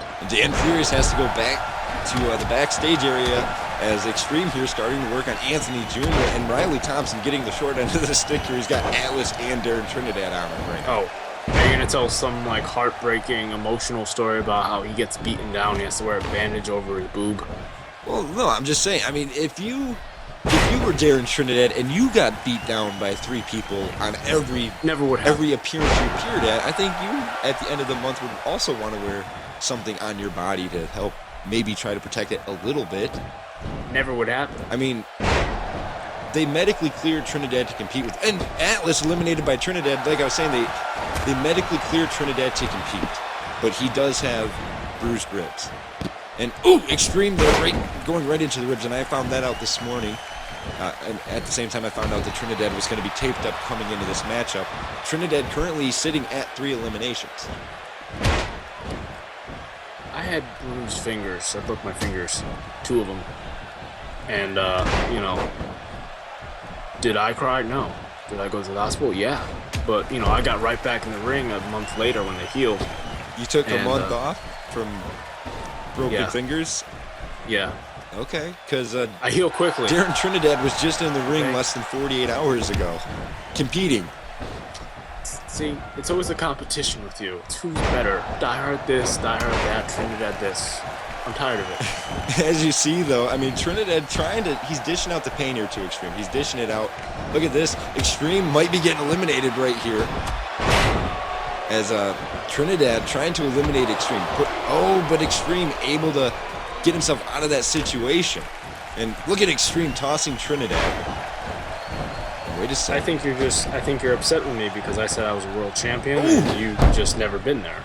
You've never been in that spot before. I've never tried to become a world champion. I think if I tried, I maybe could, but I'm not interested in being a professional wrestler. I'm a professional broadcast host. Yeah. They're coming out with a broadcast title. Wait a second. And thanks for coming, Anthony Jr. Extreme now 2 eliminations. I swear to God, sometimes I feel like this is scripted, and you just, hyped up Extreme and then my guy loses because you hyped him up more. Well, no, you picked the wrong guy to win, and look at Extreme here, cleaning house here. What is? Oh yeah, look at you. Extreme holding it down here against 2 people. You can't take that away from this man. He doesn't even have a first name or like a last name. It's just Extreme. Well, it's his wrestling name. Yeah. And wait a second, Extreme, he calls this move the Derailer. My wrestling name is the Executioner, but I don't go around telling people that. Well, I mean, if the Executioner got into a wrestling match with Extreme, I think Extreme would probably win. What are you trying to say? I'm saying that I think Extreme could break you in half. Break me in? I'll get up right now. You want me to get up? You want that to You happen? really want to go get in there with Extreme? Look at that big back body drop there from Extreme. Get in there right now. Ooh, you know what? Ow. Shoulder. Can't. Oh, okay. All right, yeah. But he's lucky. Yeah, he's lucky. My shoulder didn't hurt. I didn't tweak it. I'll get in there and I'll take him out. As you see, Thompson asking for a little bit of leniency here for them to back off on the strikes as we're waiting to find out who's going to get eliminated next. Trinidad still has... I'm having a little video issue now. Trinidad still has 3 eliminations. Extreme only has 2. And Trinidad might have been cut right there with that big right hand from Extreme.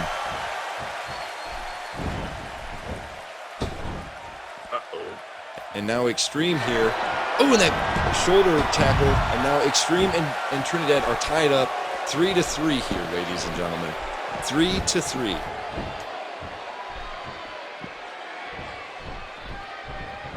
As now Extreme picking apart Darren Trinidad, just carefully taking his time. All Extreme has to do is put Trinidad over the top rope. Now Extreme sending Trinidad into the ropes, and yes, Trinidad is bleeding, ladies and gentlemen. Sorry about that. I had some monitor went out there, ladies and gentlemen. It's okay. Wait a second, Extreme now, again, looking for the derailer here on Darren Trinidad, and another derailer there. And Trinidad just rolled out of the ring underneath the bottom rope. Ladies and gentlemen, Trinidad is not eliminated.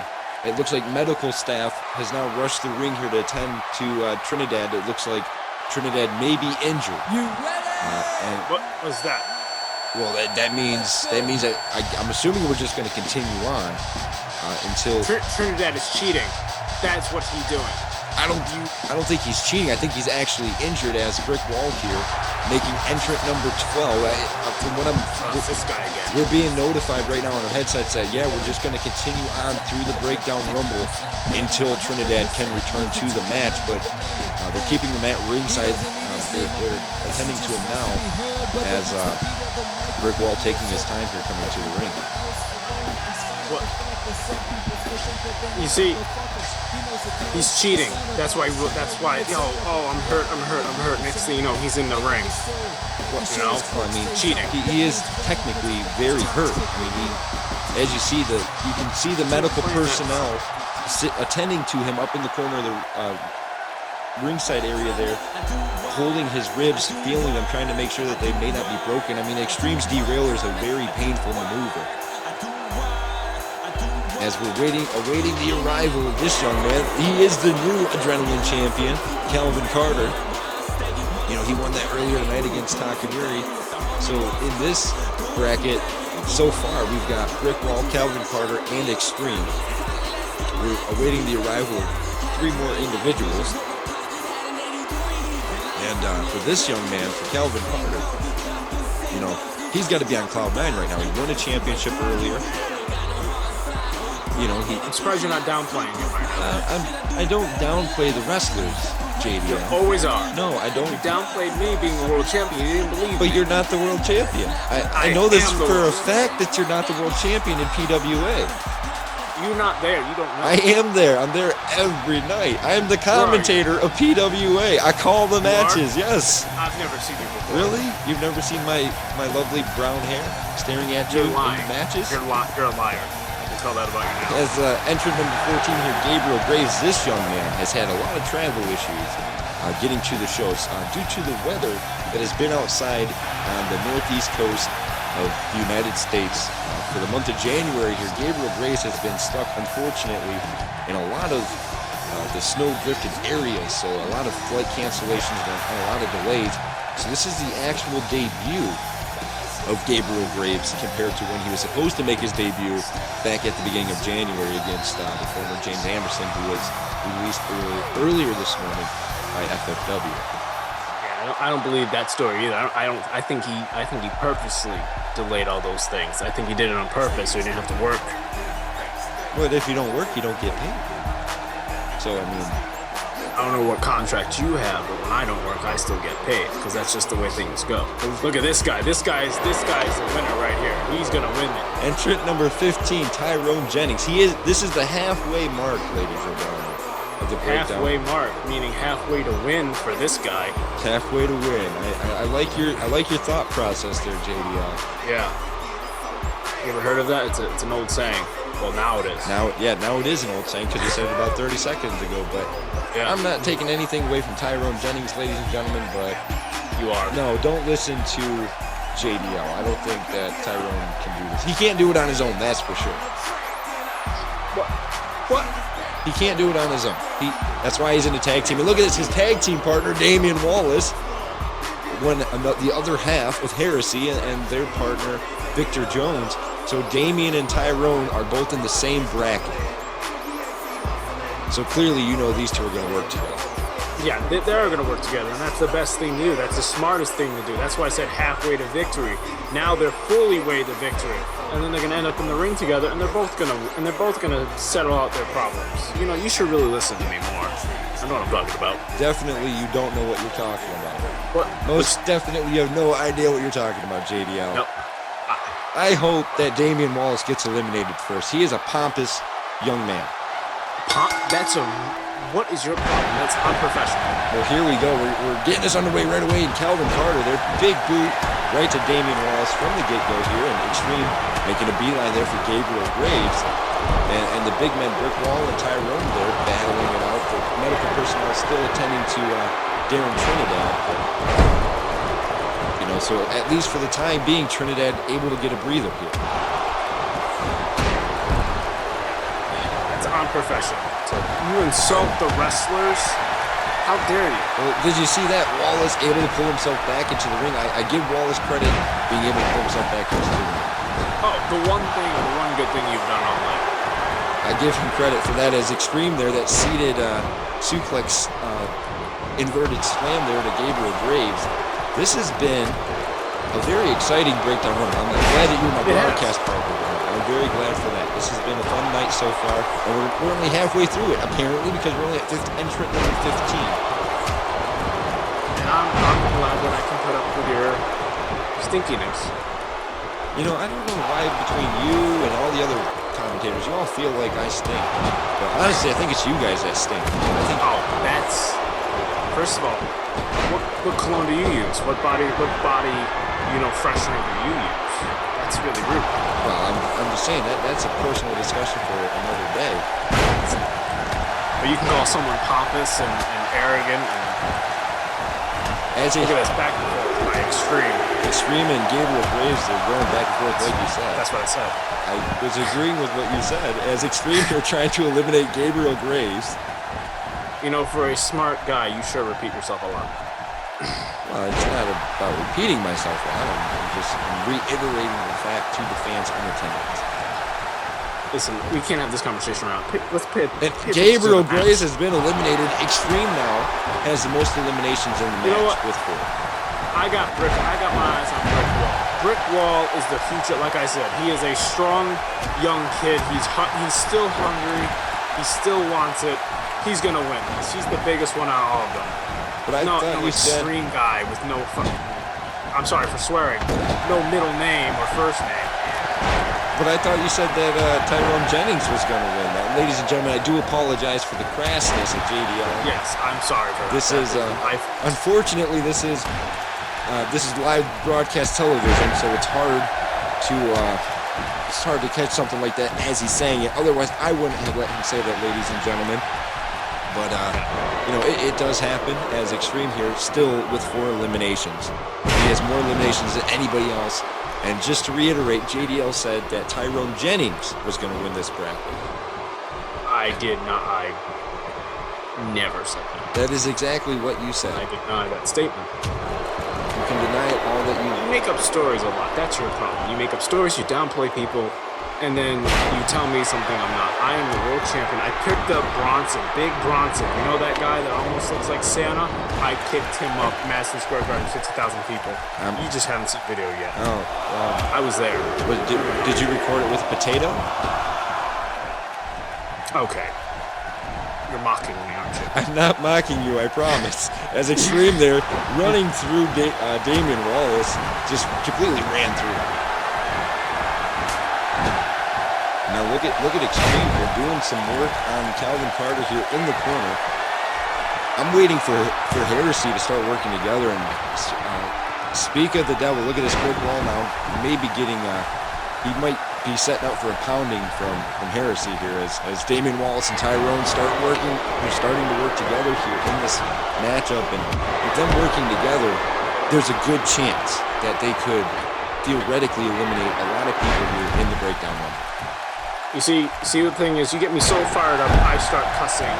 And this is why we have this type of talk. This is why me and you have a hard time working together, because you get me fired up, and then you throw things in my face and you mock me, and then you tell me something I didn't do. Who just got eliminated? Extreme just eliminated Calvin Carter there. Thanks for coming, Calvin. I mean, nothing against Calvin Carter. He is the Adrenaline champion, but the Rumble was not his night. It was not his night for Extreme. Pardon the pun. For Extreme success. I was behind him the whole time. You were downplaying him. I was behind him the whole time. But as you see here, Extreme going to work on Tyrone Jennings, breaking up the 2-on-1 that was happening with Brick Wall. We have 3 big guys in this matchup: Brick Wall, Tyrone, and Extreme, and we have 1 small Damian Wallace. I'm going for the underdog. Going for the little guy. You think Damian Wallace is going to do this? You think that Damian Wallace is going to last through all the way? Like I said before, David and Goliath. Like I said, David won. Well, look at Extreme now. Oh my! He picked up Tyrone Jennings. Jennings is on the verge of being eliminated, and Damian being beat up right now by Brick Wall. Maybe going to try to save his take. No, he's not going to try to save Tyrone. Tyrone, thanks for coming. You have been eliminated by Extreme. Look at Extreme strutting his muscles here. Yeah. For a guy that doesn't have a first or last name, he sure can strut. He can definitely strut as, look at Brick Wall, basic suplex to Damian Brick Wallace. Wall is the future. Well, so far, every person that you've said was going to last has been eliminated. That's not true. That is very true. I said, okay, you know what? I don't need to go back in history when I said Wait a second. It's in the DVD. Extreme with the big derailer there to Damian Wallace.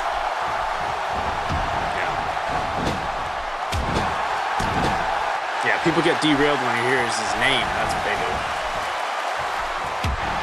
Extreme. No. And sorry about that, ladies and gentlemen. My microphone cut out for a second. As Damian Wallace here and Brick Wall surprisingly working together. Yeah, see, they're trying to cut you out. See that? See, they want me to be the commentator from now on. I don't know about all that. As I'm the new Chris Billy. it's Christopher Billings. That's what I said. You said Chris Billy. I don't remember. As Extreme here, you know, Extreme is dictating the pacing of every bracket that he's been in thus far. I know this is only a second bracket, but he's dictating right now. Wait a second. Damian Wallace up on his...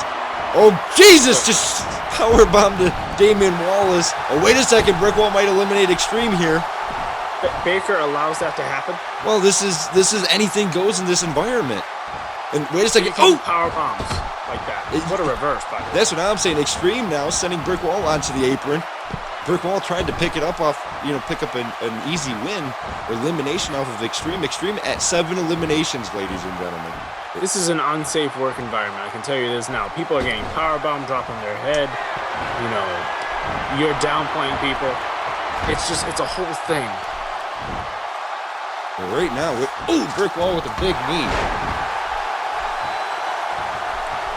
And now it's come down to the two big men. Who do you think is going to win out of these two, Extreme or Brick Wall? Brick Wall at 7, or Extreme at 7 eliminations. Brick Wall at 0 eliminations. I'm telling you, Brick Wall is the future. He has a shot. He could take down DH or Die Hard, whatever they call him. I don't know if take him down. I don't know. Throw him over the top rope. I don't know if Brick Wall would want to do that to Die Hard. I mean, Die Hard and Brick Wall, they go way back. They're in a faction together. We're in the Chosen Ones together. So, if anything, if Brick Wall lasts that long, don't you think that maybe he might just get over the top rope for Die Hard? All friendships end, all relationships end. The sooner you realize this, the better me and you're going to get along. Well, right now, Brick Wall is dishing out some pain to Extreme. Our medical personnel has informed us that they're going to give Darren Trinidad a few moments to try to, get his body back up to where it needs to be to get back into this matchup, because Darren Trinidad is still in the Rumble, ladies and gentlemen. He's still in the Rumble. He's not physically in the matchup right now. They've escorted him backstage. We're just waiting for him to come back out. But apparently they're still doing their checks on him as Extreme and Brick Wall here in the ring, throwing down. Here's a fun fact you didn't know about me. I still do have every title in PWA at the moment. I have every single title. Oh, I see. So you have the two announced championships in PWA. Yes, I do. As you see, Extreme thought he had Brick Wall eliminated, but he was incorrect. Why did you say that word incorrect? Well, he thought... You call me a liar? You're saying I don't have it? Well, no, Brick Wall was... Extreme thought he eliminated Brick Wall, but he didn't. And Brick Wall with that big right hand, and now he's got to lift it. He's got to lift Extreme up and then throw Extreme over the top rope. Unfortunately, that big right hand does not give you an elimination. You know what? If this was a normal match, 1, 2, buckle my shoe, 3, you would have been done. Oh, and Extreme counters the spear. You got to believe that's what Brick Wall was looking for, was a big spear. Extreme countered it, turned it back around, and now, wait a second, Extreme here. Big clothesline sending Brick Wall over the top rope. Extreme now 8 eliminations, ladies and gentlemen. Extreme continues on into the next bracket. What do you have to say about that, JDL? You said that Brick Wall was the future. You know what? I take back my previous statement. Now, this is going to be a good one right here. this man, that's getting ready to come out number 17. He's had a hard-fought month as well.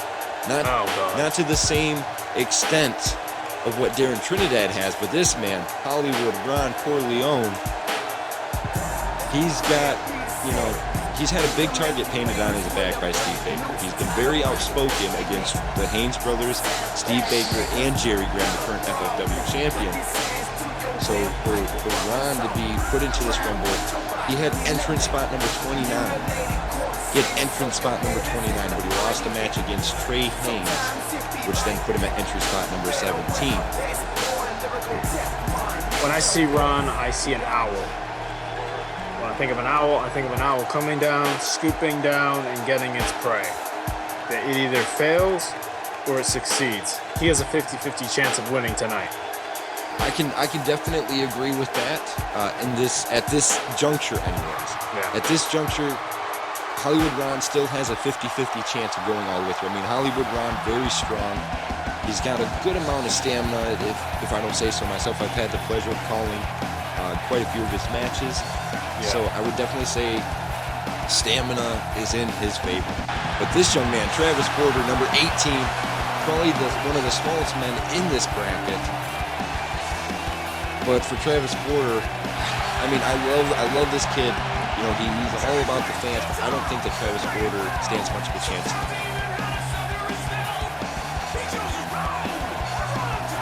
Unfortunately, I don't feel that Travis Porter is going to be able to go the distance. But hopefully he can.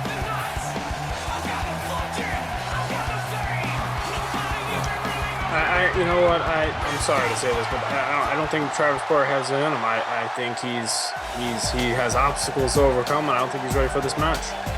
Right. I don't think that he's not ready for the match. I just think that if he would have entered maybe later in the Rumble, he would have stood a better chance. And Randy Lynch here, getting ready to come out, entrant number 19, another adrenaline weight class wrestler. His tag team partner, Alex McNabb, is also scheduled to appear in the Breakdown Rumble tonight. So we're up to entrant 19, Randy Lynch. This man is built like a fire hydrant. He's adrenaline weight class. He's very small in weight, but he's built like a heavyweight. He stands at a staggering 6 foot tall. He weighs 220 pounds, but he's built like a Jerry Graham or a Die Hard or a bona fide heavyweight. He's just a built young man. You always have to do that. You always got to pair someone with Die Hard. You just can't get off that train. Let's move on from that. Let's talk about the real problem here. Let's talk about the real issue. Why is he walking so slow? Well, he's casually taking his time getting to the ring. I mean, there's no rush for him. We have time restraints on here, don't we? You have time restraints? Well, at a pay-per-view event like Breakdown, I mean, we don't really have a time restraint per se. Of course, you don't have no rules. You just let people powerbomb people outside, get dropped on their head. But this is an unsafe work environment, and you're kind of unprofessional. I don't want to say that to you. No, that's just the wrestling business. I've been in this business long enough. I've seen it happen enough times. Like entrant number 20, Mark Lester, a former school teacher. This man used to teach science.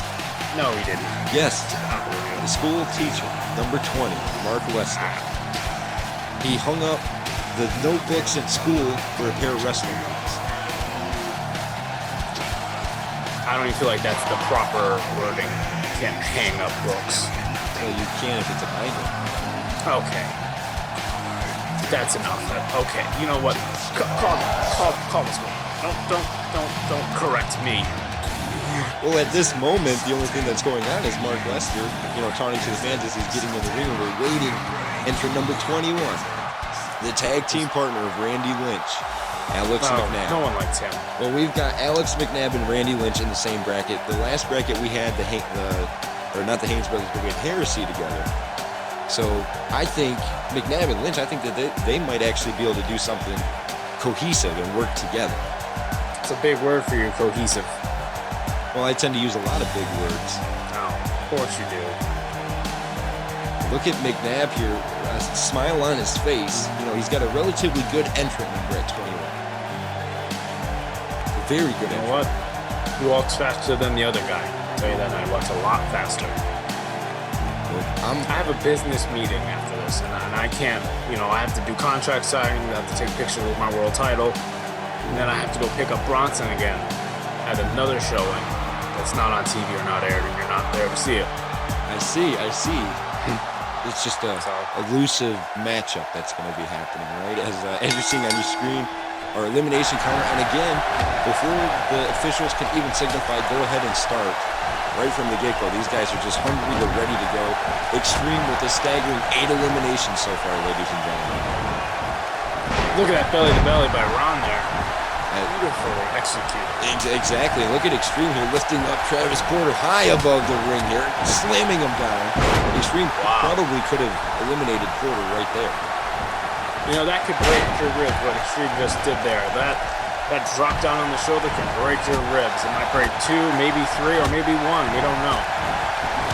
There's a good chance of, any of that happening as Extreme here sending Travis Porter onto the ring apron, and if Travis Porter can't hang on, then he will be eliminated. I don't want Extreme to win, but if he's willing to if he's willing to powerbomb somebody outside the ring, that's a heart of a champion right there. I don't want to say that, but if you bring this up to me, I'm going to deny it. Let's move on.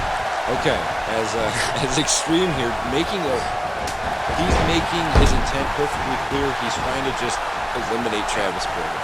He's a cheater, that's what he is. As McNabb trying to eliminate Mark Lester here. And Corleone, look at this big power bomb. Oh, wait a second, Randy Lynch able to get out of there with a big neck breaker there.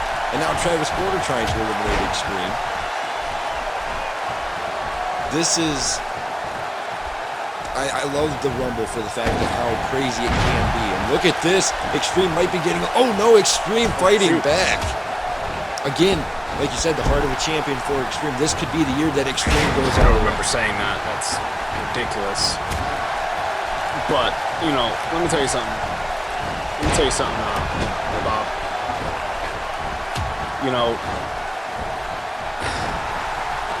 I can't stress this enough. You have totally, hyped up Extreme like he's some big dude. He is a big guy. He's a very big guy. Every single time you hype these people up, they all of a sudden win. What is it? Like, what are you doing? Well, look at Extreme, another elimination. 9 eliminations now. Travis Porter eliminated. 9 eliminations. Don't get... See, you're a numbers guy yet again. No one cares about the number.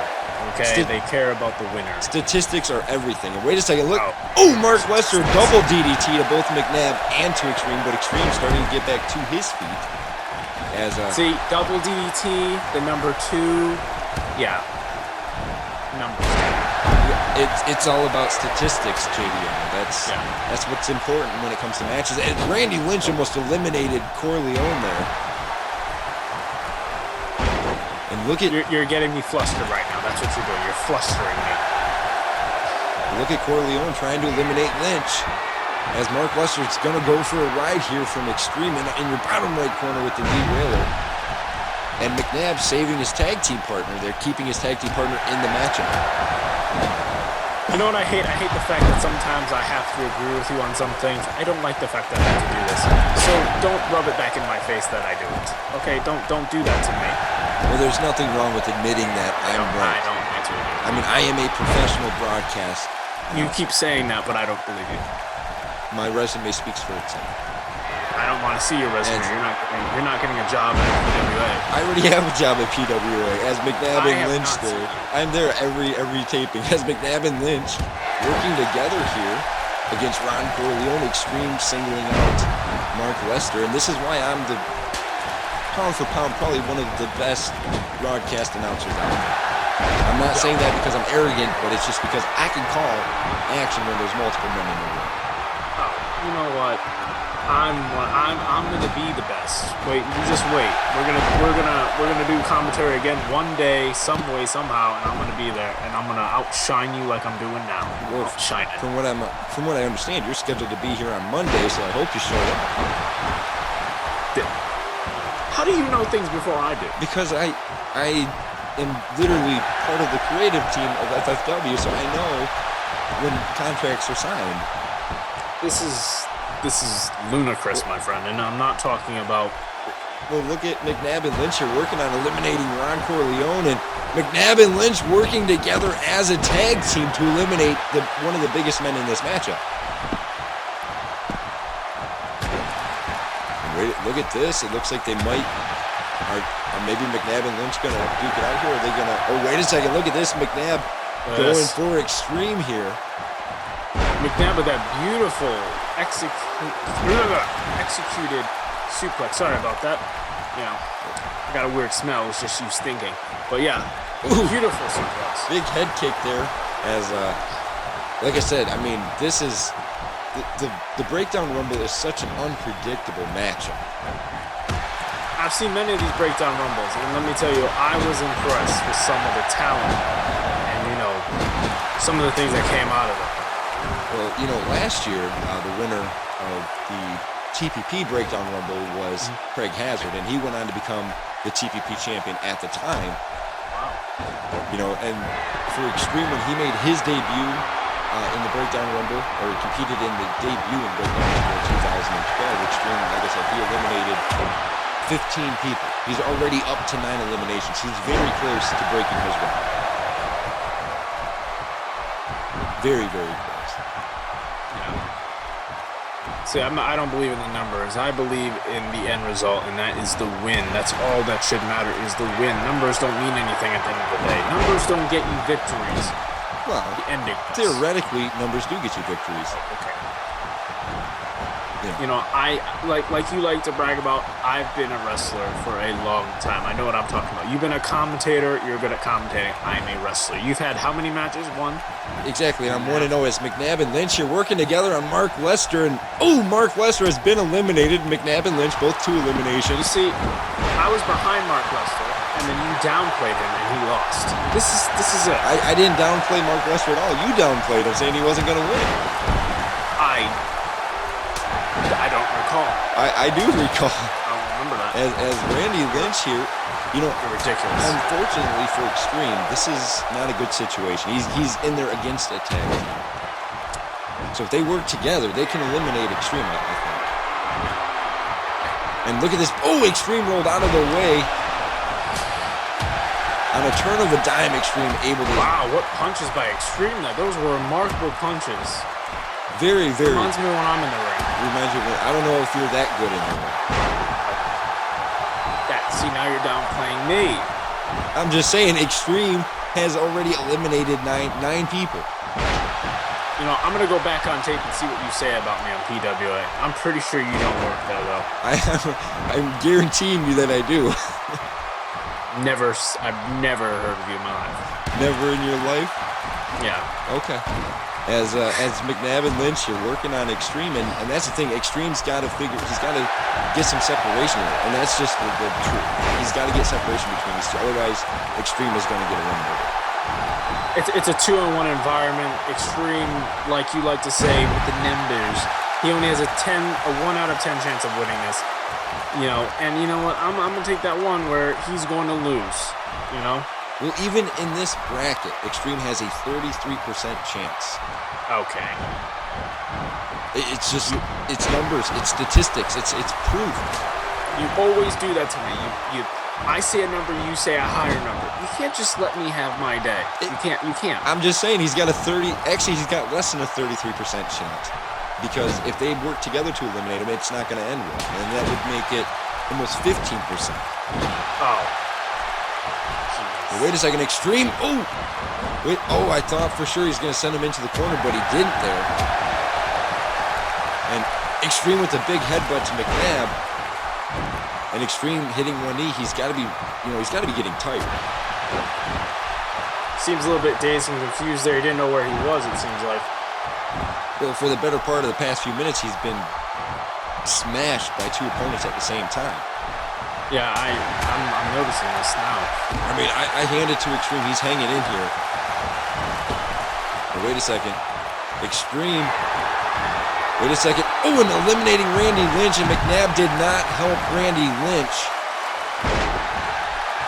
And what is McNabb? McNabb now has to eliminate Extreme, but Randy Lynch still standing at ringside. He has not left the ringside area over there, as McNabb here has a good chance of continuing on if he can eliminate Extreme. I mean, the damage has been done to Extreme. He just has to eliminate it. That's all he's got to do. If Extreme wins this, I'm going to be very upset. I'm going to get in the ring and I'm going to teach him a lesson. Okay. That's exactly what I'm going to do. I know I said my shoulder hurts, but I think it's feeling better now. I'm going to get Wait a second. Extreme just eliminated McNabb. And Extreme now with 11 eliminations, ladies and gentlemen. Extreme moves on to the next bracket. As McNabb now saying something to Randy Lynch ringside. Not sure what's going on. We're trying to get a camera over there to try to get closer to McNabb to see what he's saying. And McNabb pushed Lynch. And wait a second, what is... It sounds like Lynch was saying, wait. And oh, Jesus! McNabb just turned his back on his tag team partner. Do you condone something like that? Would I condone something like that? You're asking me now? Now you're asking me? I'm just saying, it looked like Randy Lynch was saying, hey, we didn't win the Rumble together, but there's always going to be other chances. Well, you obviously live in an unsafe work environment, so I'm not surprised something like that would happen. I know I do not support that. I would not play dirty like that. I've never done that in my life. Never in your life, as we're awaiting entrant number 22, Rollin Ryder. This young man, former FFW Internet Champion, lost his title to Lance Owens about 2 months ago. And has been on a recourse of trying to re-get some self-worth, I guess, so to speak. I mean, he's a great wrestler, but he's got to get himself to that championship level again.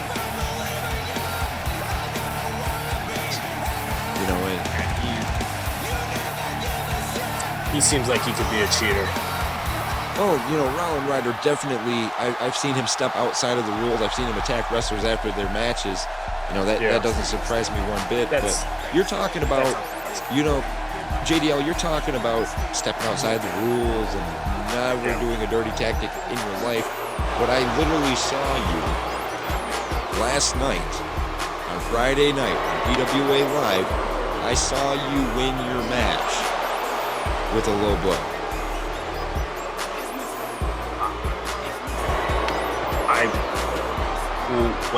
When was this? Friday? Friday night, you won your match via a low blow because that wasn't me. That was very much you.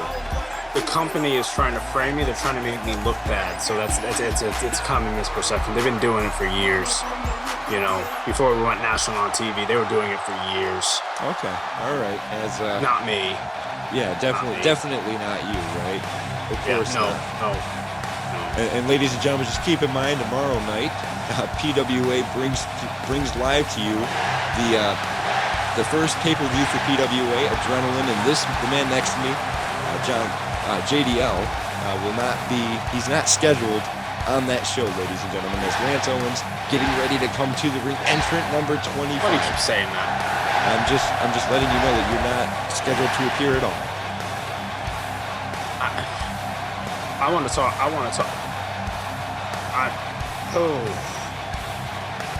As Lance Owens here trying to get himself psyched up, and from what I understand, this bracket is only going to have 4 wrestlers in it, ladies and gentlemen. So apparently, as soon as this pay-per-view is over, I'm going to go cuss. Well, you already did that once live on it. Okay. So. Well. Now you throw that in my face. No, I'm just reminding you that this is live television, and here we go. Look at this from the get-go. Rollin Ryder making a beeline for Lance Owens. Extreme making a beeline on Victor Jones here. These are entrant 22, 23, and 24, ladies and gentlemen. Extreme currently at 11 eliminations. Darren Trinidad still outside the ring here, or outside the ring area at the upper part of the screen, laying down on the ground. He has not moved. Since Extreme gave him those various derailer maneuvers. The derailer. The derailed by his name. That's what he calls that maneuver. He calls it the derailer. As Extreme here, trying to eliminate Victor Jones, as Rollin Ryder trying to eliminate Lance Owens. I'm the executioner, but no one believes me. Wait a second. Oh, that bow backbreaker there from Victor Jones. And all four of the men in this area of the Rumble, especially Victor Jones, Lance Owens, and Rollin Ryder, all four of these men have the capability to become main event wrestlers, to be the champion. They all have that possibility, and They do. It's a real possibility at this juncture. I mean, entering at 24, you still have a really good chance of winning the Rumble. As you see, Extreme using his strength there on Victor Jones, as Lance Owens here working over Rollin Ryder. Pipsqueak. Well, that Pipsqueak defended his championship earlier against the boy that you picked, Trey Haynes. Yeah, I was behind him the whole time. Who were you behind? Trey Haynes. You were voting for him the whole time. No, I was pulling all for Lance Owens. I literally said. Pipsqueak is a friendly name, by the way. It's a friendly name. I bet it is. And a series of right hands there from Rollin Ryder. And now Victor Jones trying to eliminate Extreme. And Extreme able to hold on there. Oh, look at Extreme. See, you hype up Extreme, and then next thing you know, everyone's Extreme just eliminated Victor Jones. There you go. Extreme 12 eliminations.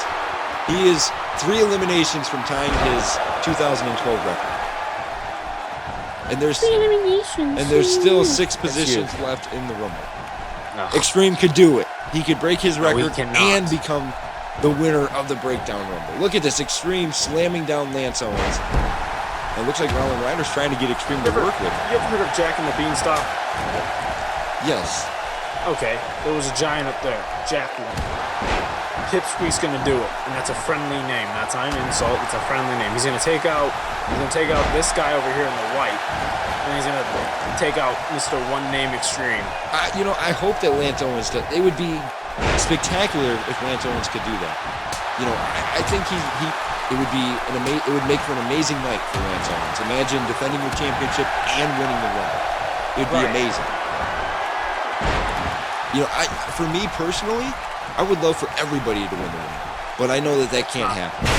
That's what I'm saying. I know it's not possible. So, given the situation in the certain brackets, I know that there can only be one man that continues on, and numbers show that there's a good chance that Extreme could be that man. You are a nerd. That is what you are with these numbers. Nerd.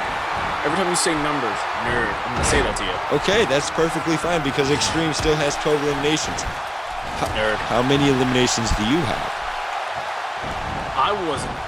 First of all, I wasn't even scheduled to be in the Royal Rumble. If I was, I would have won. Extreme, I think, would have tossed you out first. Oh. Just saying. See that? You downplayed me now. Oh, Jesus! Lance Owens just got hung up right on the top rope there with that alley-oop tight power bomb.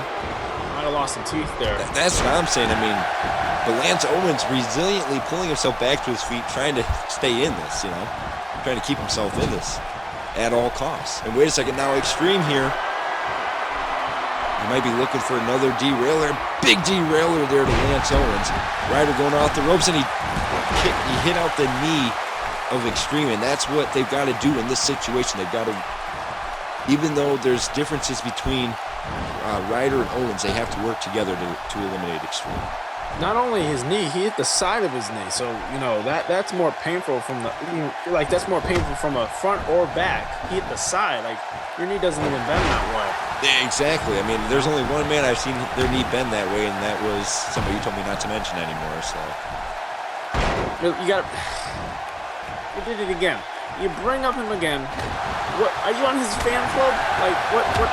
I'm just saying, it's a big night for Die Hard. Oh, and Lance Owens got eliminated by Rollin Ryder. I'm just saying it's a big night for Die Hard. He's still got an appearance to make in the Rumble, and it's a big deal because this is downplay him. I will when he gets into the ring, maybe, but See? Die Hard. This is the first time we've ever seen Die Hard in the Rumble. Every time we ever had any Breakdown Rumble, Die Hard was either retired from in-ring competition or he was the champion, so he didn't have to compete in the Rumble. This is the first time ever.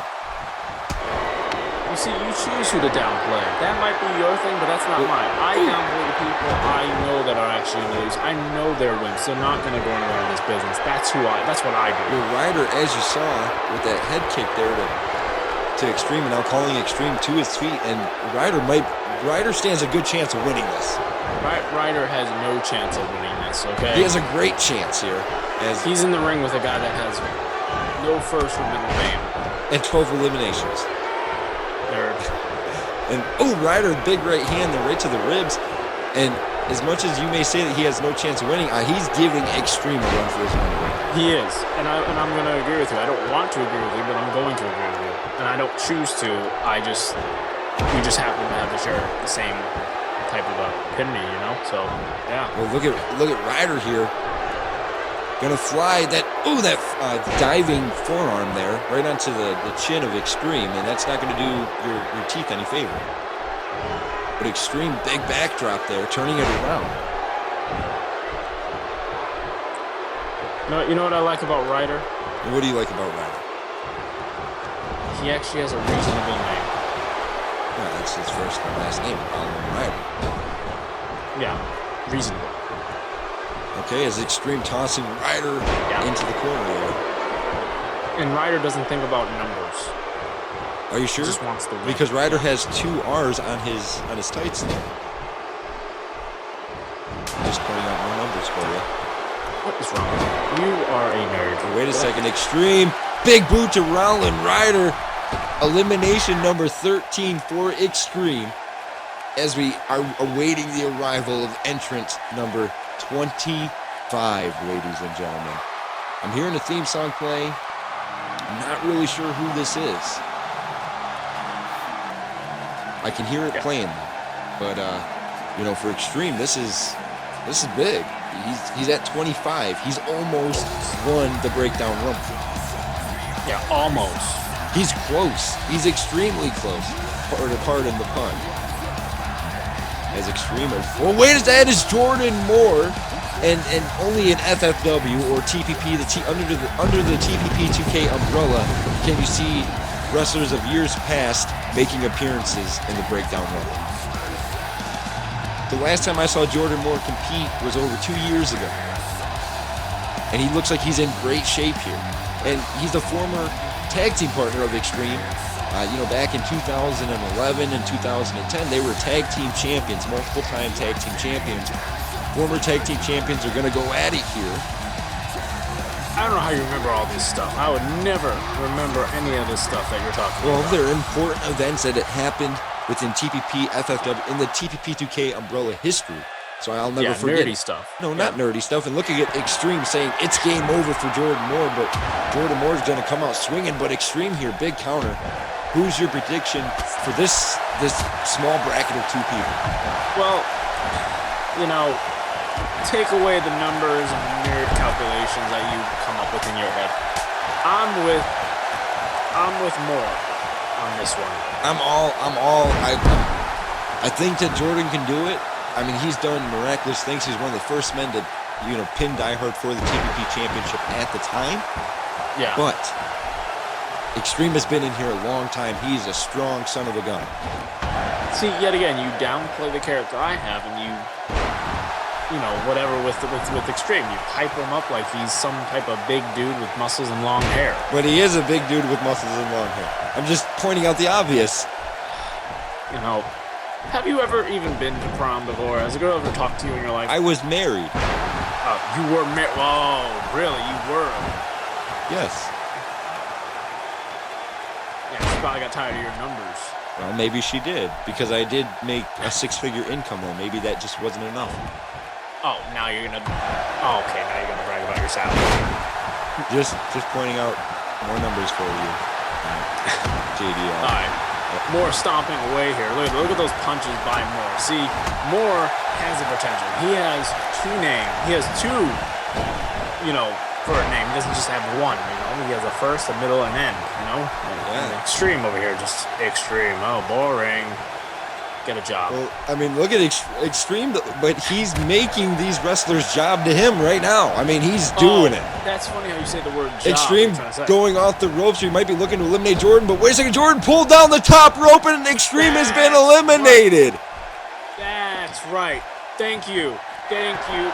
They should chant thank you more. And Extreme here staring at Jordan, and Jordan's it looks like Jordan saying, "Hey, man, I'm going all the way tonight," and Extreme walking away with his head held high here. I mean, you know who's next, don't you? Jordan Moore still in the Rumble. Entrant 26 is Die Hard. Oh, God. This is going to, ladies and gentlemen, business has just picked up. Oh, really? Business has just picked up? Jordan Moore versus Die Hard. This is a tale as old as time. Teacher and student. Get your selfie stick. I'm just saying, we're talking the legendary, longest reigning TPP champion ever. This man. I don't even hear you anymore. I'm talking about my headset. As Die Hard here, look at the cold stare. I don't think he's got. I don't know if he still has negative feelings towards Jordan Moore or not. If you view history, Jordan Moore was the man that forced Die Hard into retirement. I've seen Die Hard have amazing battles against some amazing opponents, but it was always Jordan Moore that pushed Die Hard that much further. I'm surprised you didn't name the opponents this time. Take a picture with them, why don't you? I would love to take a picture with Jordan Moore and Die Hard in a friendly way. You just kiss his butt. That's all you do. It's not even about kissing butt, because Die Hard isn't even the acting CEO of FFW anymore. I've grown to respect the man because of what he's put himself through in the many years that he's wrestled. I may not agree with everything he does.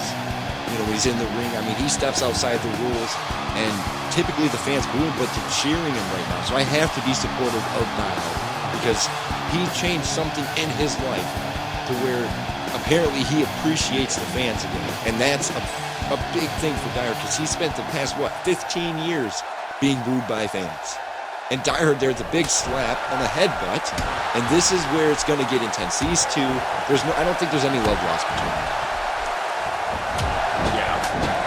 Die Hard is one of those guys that, should have just stayed down, should have stayed in retirement, should have fired you and got someone in here to know what they're doing. And that's me. That's why they called me in, because they saw what you were doing was wrong, and you're all about numbers, nerd. I'm the future of the commentary days. I'm the voice of this place. You better get used to it. I don't know about all that. It's Jordan Moore there with the big knee to the ribs of Die Hard. And for those of you that are keeping track, Die Hard has had about 6 different surgeries on his knees and numerous surgeries on his arms. Numbers. And I remember how you told me earlier about in that big power slam, how you broke your fingers in your match. You had to stop the match. Yeah. There was in Die Hard's debut match, he broke his entire hand and still wrestled. You're always trying to outdo me. You just can't let up. And that was in 1994 when he did that. I won the world title in PWA first night. Okay. What did you do? I commentated that night. I don't remember seeing you wrestle for the PWA championship. I don't know what you're watching.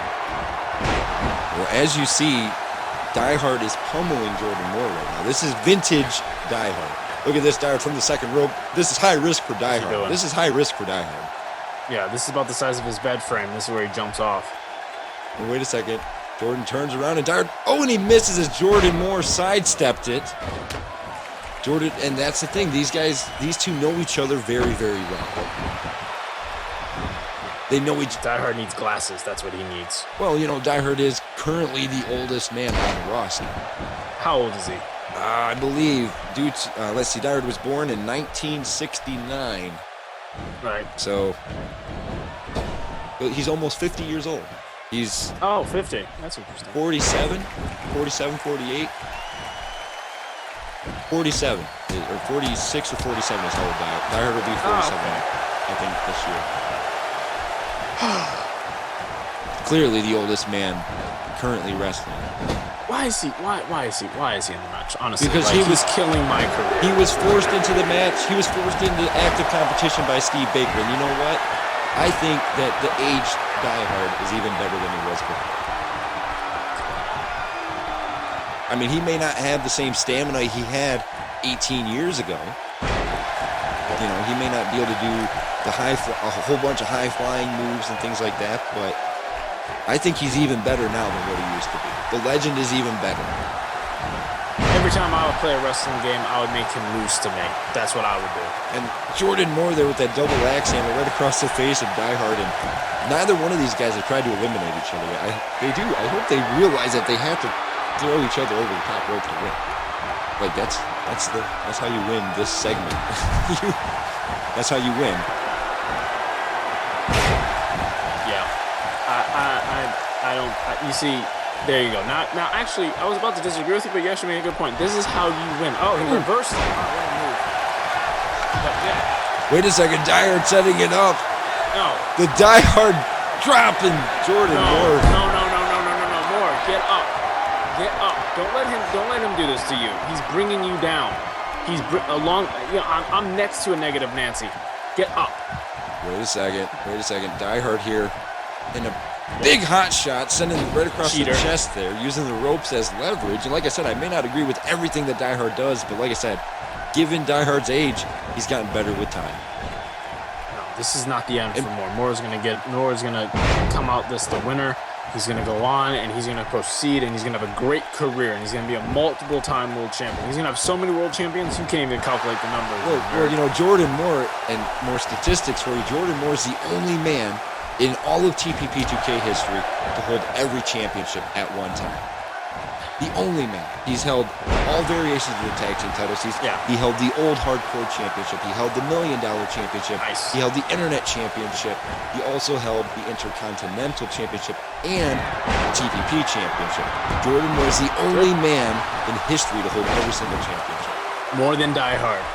So you put that in your headset and listen to it really loud. That's right. He has held more championships than Die Hard, but Die Hard was the longest reigning world champion. Oh, yet again, you're trying to outdo me.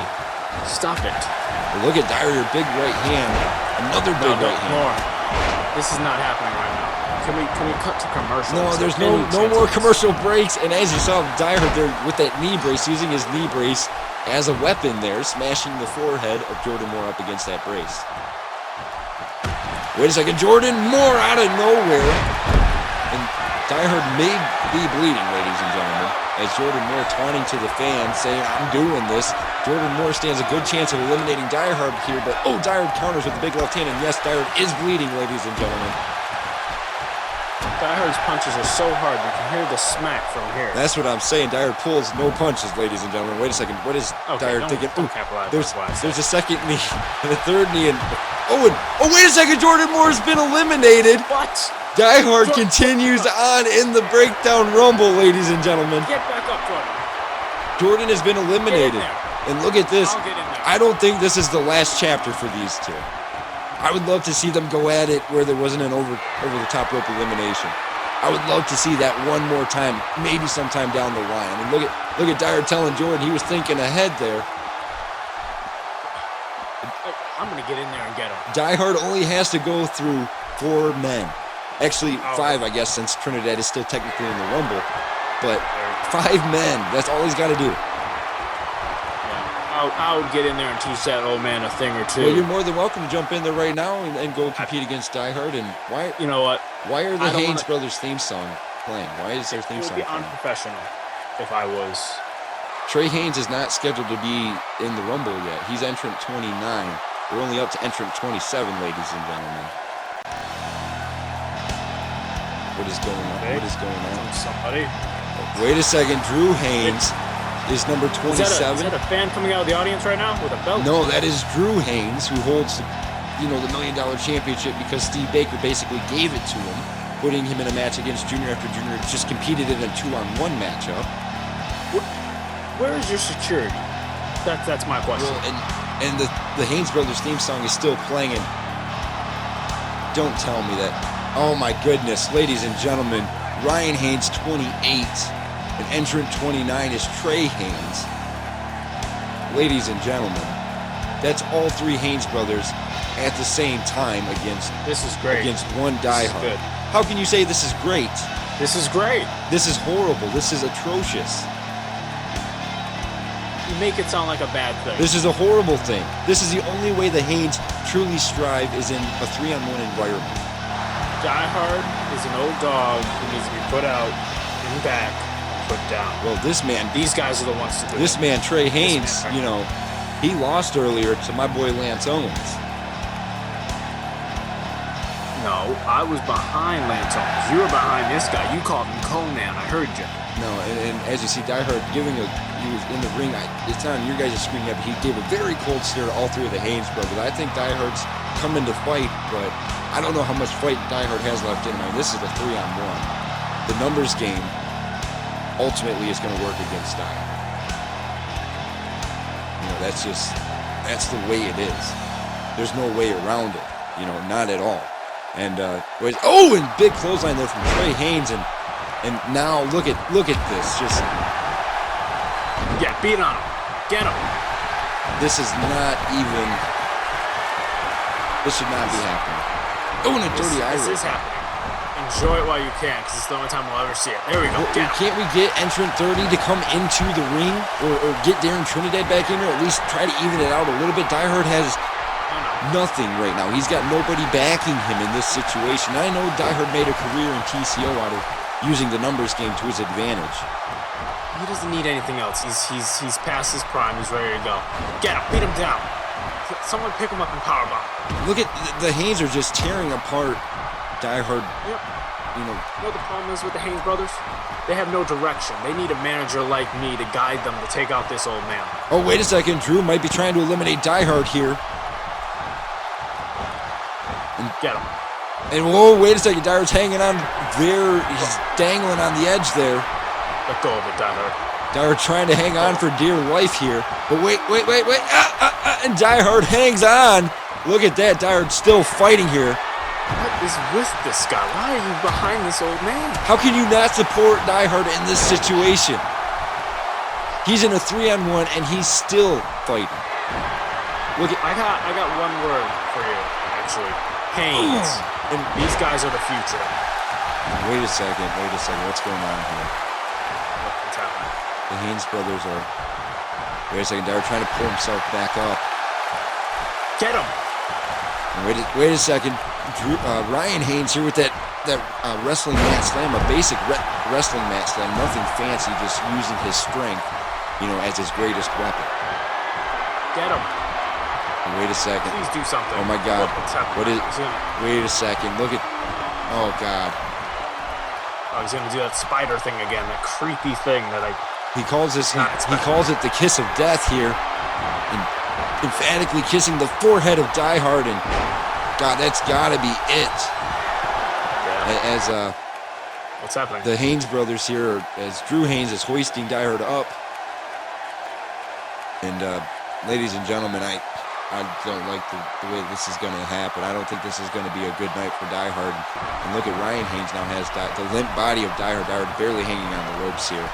And Drew Haynes super kicking Die Hard out of the ring. And you emphatically kind of knew that was going to happen, ladies and gentlemen. I mean, there was no way that Die Hard could have lasted. There was no way at all. They need to get a pay raise, and they need to get title belts right away. That's what they need. Well, we're being informed that Darren Trinidad, or looking at the ring there, Trinidad trying to pull himself back up. The Haynes brothers. Oh, what is this? This guy's still there? He's been there that entire time. He's just now he's starting to move a little bit. The Haynes brothers here taunting in the ring, and they're apparently they're not paying enough attention to Darren Trinidad. Trinidad getting back in the ring here. And wait a second, Trinidad eliminating Drew Haynes right over the top rope. And wait a second, Ryan Haynes didn't see him, and Trey Haynes completely oblivious to the situation here. Darren runs in, clotheslines Ryan. Ryan has been eliminated. And now it's one-on-one. Darren Trinidad versus Trey Haynes. And look at this. This is what I'm talking about. This is an outrage. Darren Trinidad has a good chance of still winning the Rumble. This is entrant number 1 and entrant 29.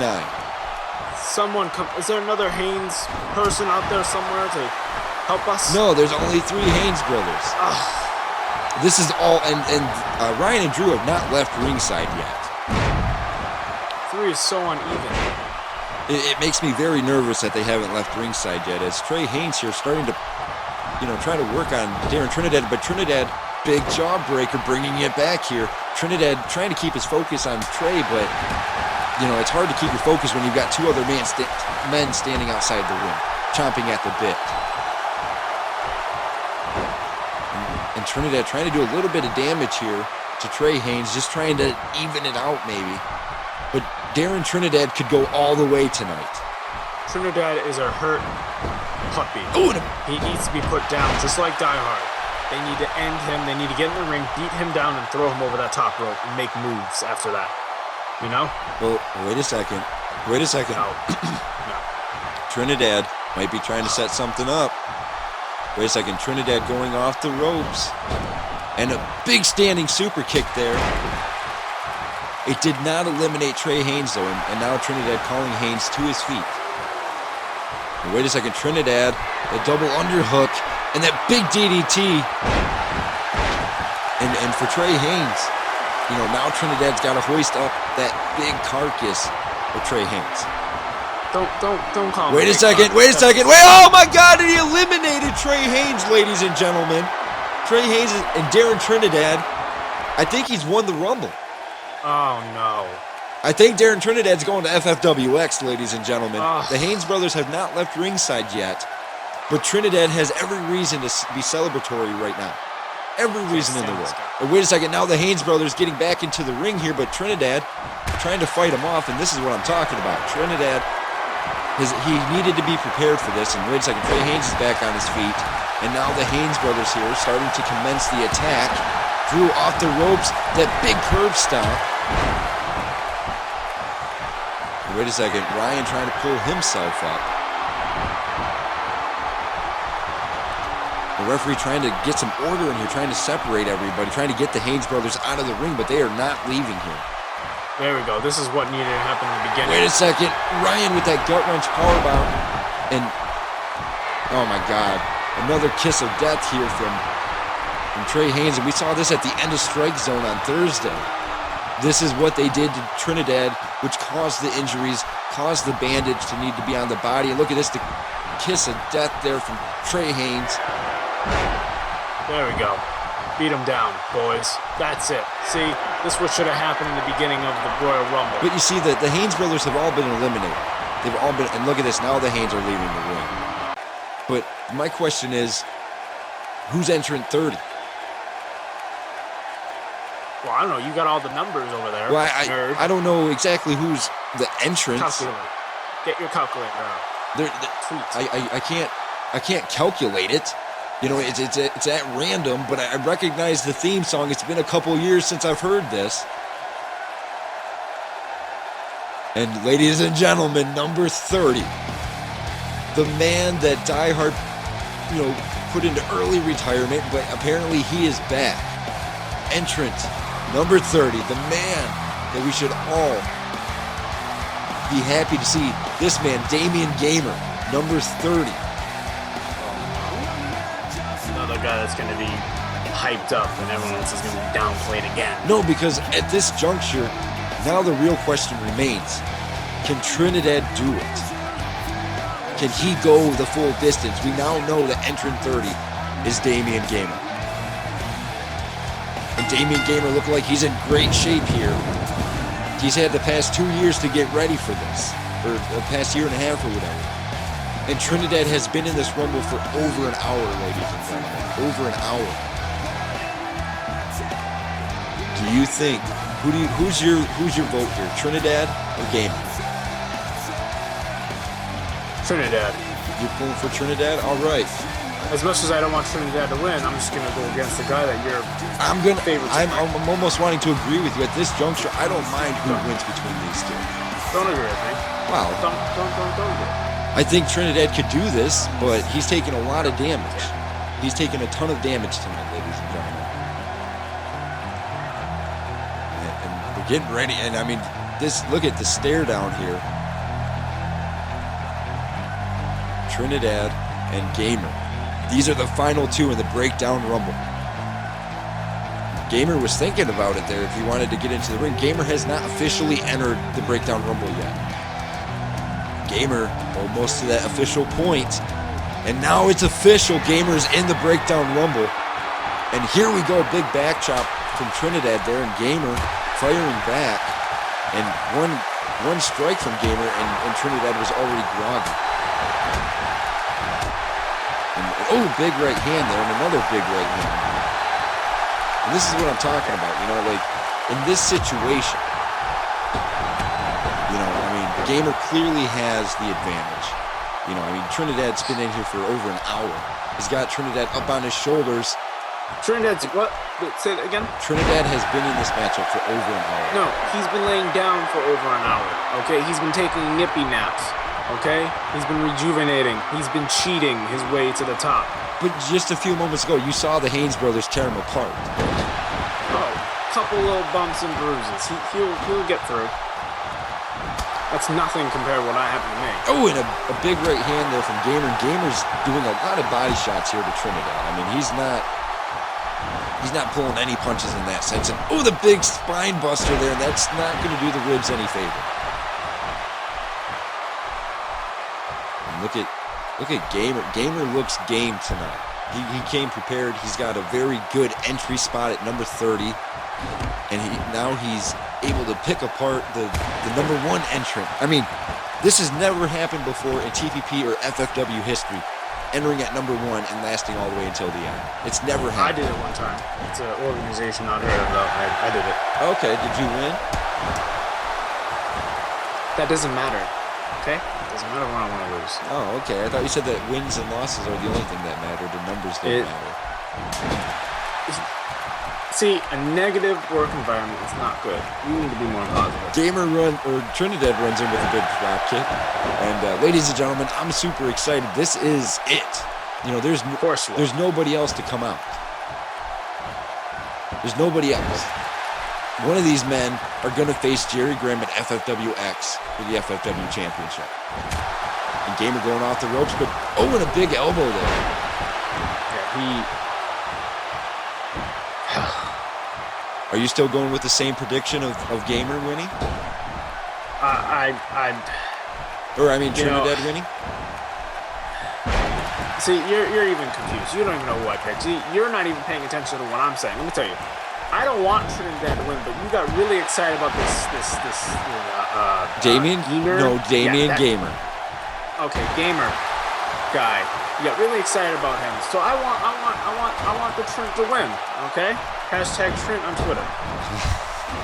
Ladies and gentlemen, don't forget you can use the hashtag FFW Breakdown to get involved with the conversation and voice your opinion on who you think's going to win the Breakdown Rumble. As Trinidad here, although he's been in this matchup as long as he has and he's taken as much damage as he has, he's still giving it everything he can. Have a little bit of technical issues right now with the Trinidad with a big spine buster video there. But it's okay. There we go. Look at Trent. Look at. See, Trent is a natural-born athlete. I was against him at first, but now I'm starting to see that he will do anything it takes to win. If that means taking a nap during Rumble, that's what he has to do. I don't think he took a nap. And look at this big German suplex there from Gamer. And let me tell you this. While you were doing calculus numbers and texting and tweeting to Die Hard, I was looking at the bigger side of the ring. Okay, I was looking at the other side, the bigger cage, what was happening, the crime that was being committed, and he was committing a crime, taking a nap, sleeping on the job. I don't think Trinidad was sleeping. I think he was trying to compensate for his wounds. Yeah, that's what they say when you're taking. That's what they all say when you're taking a nap. I'm tired, I'm hurt, I'm sore. Yeah, sleep. Oh, he took a lot of damage, a lot of damage. And a big standing drop kick there from Damien Gamer. Like I said, if I wasn't injured, I would go in there, throw them both out, and I would go on to do bigger and better things. Well, Gamer might be looking to put Trinidad away here. Gamer sending Trinidad into the ropes, and a missed clothesline. Oh, wait a second. Gamer, vintage Gamer with that clothesline, turning Trinidad inside out. If Gamer wins this, I'll give you $50. Well, if Trinidad wins this, I'll give you $100. All right, you're on. Gonna lose, nerd. I Going think I'm about to be $150 richer. Oh, see, you always have to outdo me with numbers. I say 50, you say $150. Always have to outdo me. You just can't let me have one win. But look at Trinidad though. I mean, he's fighting here, and Trinidad is showing he's got what it takes. And Trinidad with the whiplash. Wow, I see what the Trent is doing. I see what he's doing. Trinidad is hanging in here. That's what he is doing right now. He is hanging in here, ladies and gentlemen. And anybody who ever doubted if Trinidad was a main event competitor, this is your answer right here. Oh, and a standing super kick from Gamer. Trinidad has all the applicable skills that anybody in the main event would need.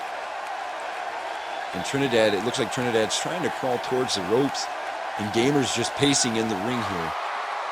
We're currently panning through the crowd, but Gamer is patiently awaiting Trinidad to stand back up. I'm interested to see what's about to happen here, ladies and gentlemen. Trinidad trying to pull himself back to his feet, using the ropes to pull himself up. And Gamer here running in. Oh my God, and Darren Trinidad has been eliminated by Damian Gamer. Gamer has officially won the FFW Breakdown Rumble. Whoa, what? He won? He has officially won. He just eliminated Darren Trinidad over the top I rope. saw that. I just didn't believe what I saw. Gamer has done, I mean, I can't take anything away from Trinidad because he did something unimaginable. I mean, he went the distance. No matter how you look at it, he went the distance. He lasted till the very end. Through the beatdown from the Haynes brothers, through the excessive force used from Extreme, but Gamer able to close the deal, to seal the deal. Gamer has a date with Destiny. His former tag team partner, former faction member, Jerry Graham, is going to be Gamer versus Graham at FFWX. Gamer stepped up tonight. Now, I would have loved to have seen Darren Trinidad win, get one more opportunity to face, Jerry Graham, but I can't take anything away from him. I can't take anything away from Gamer. Ladies and gentlemen, we want to thank you very much for tuning in to FFW Breakdown tonight. We are out of time. I've been your host, Christopher Billings, alongside JDL. Ladies and gentlemen, make sure to tune in on Monday for FFW Genesis. Congratulations to Damian Gamer, the winner of the 2016 FFW Breakdown Rumble. Have a good night, ladies and gentlemen.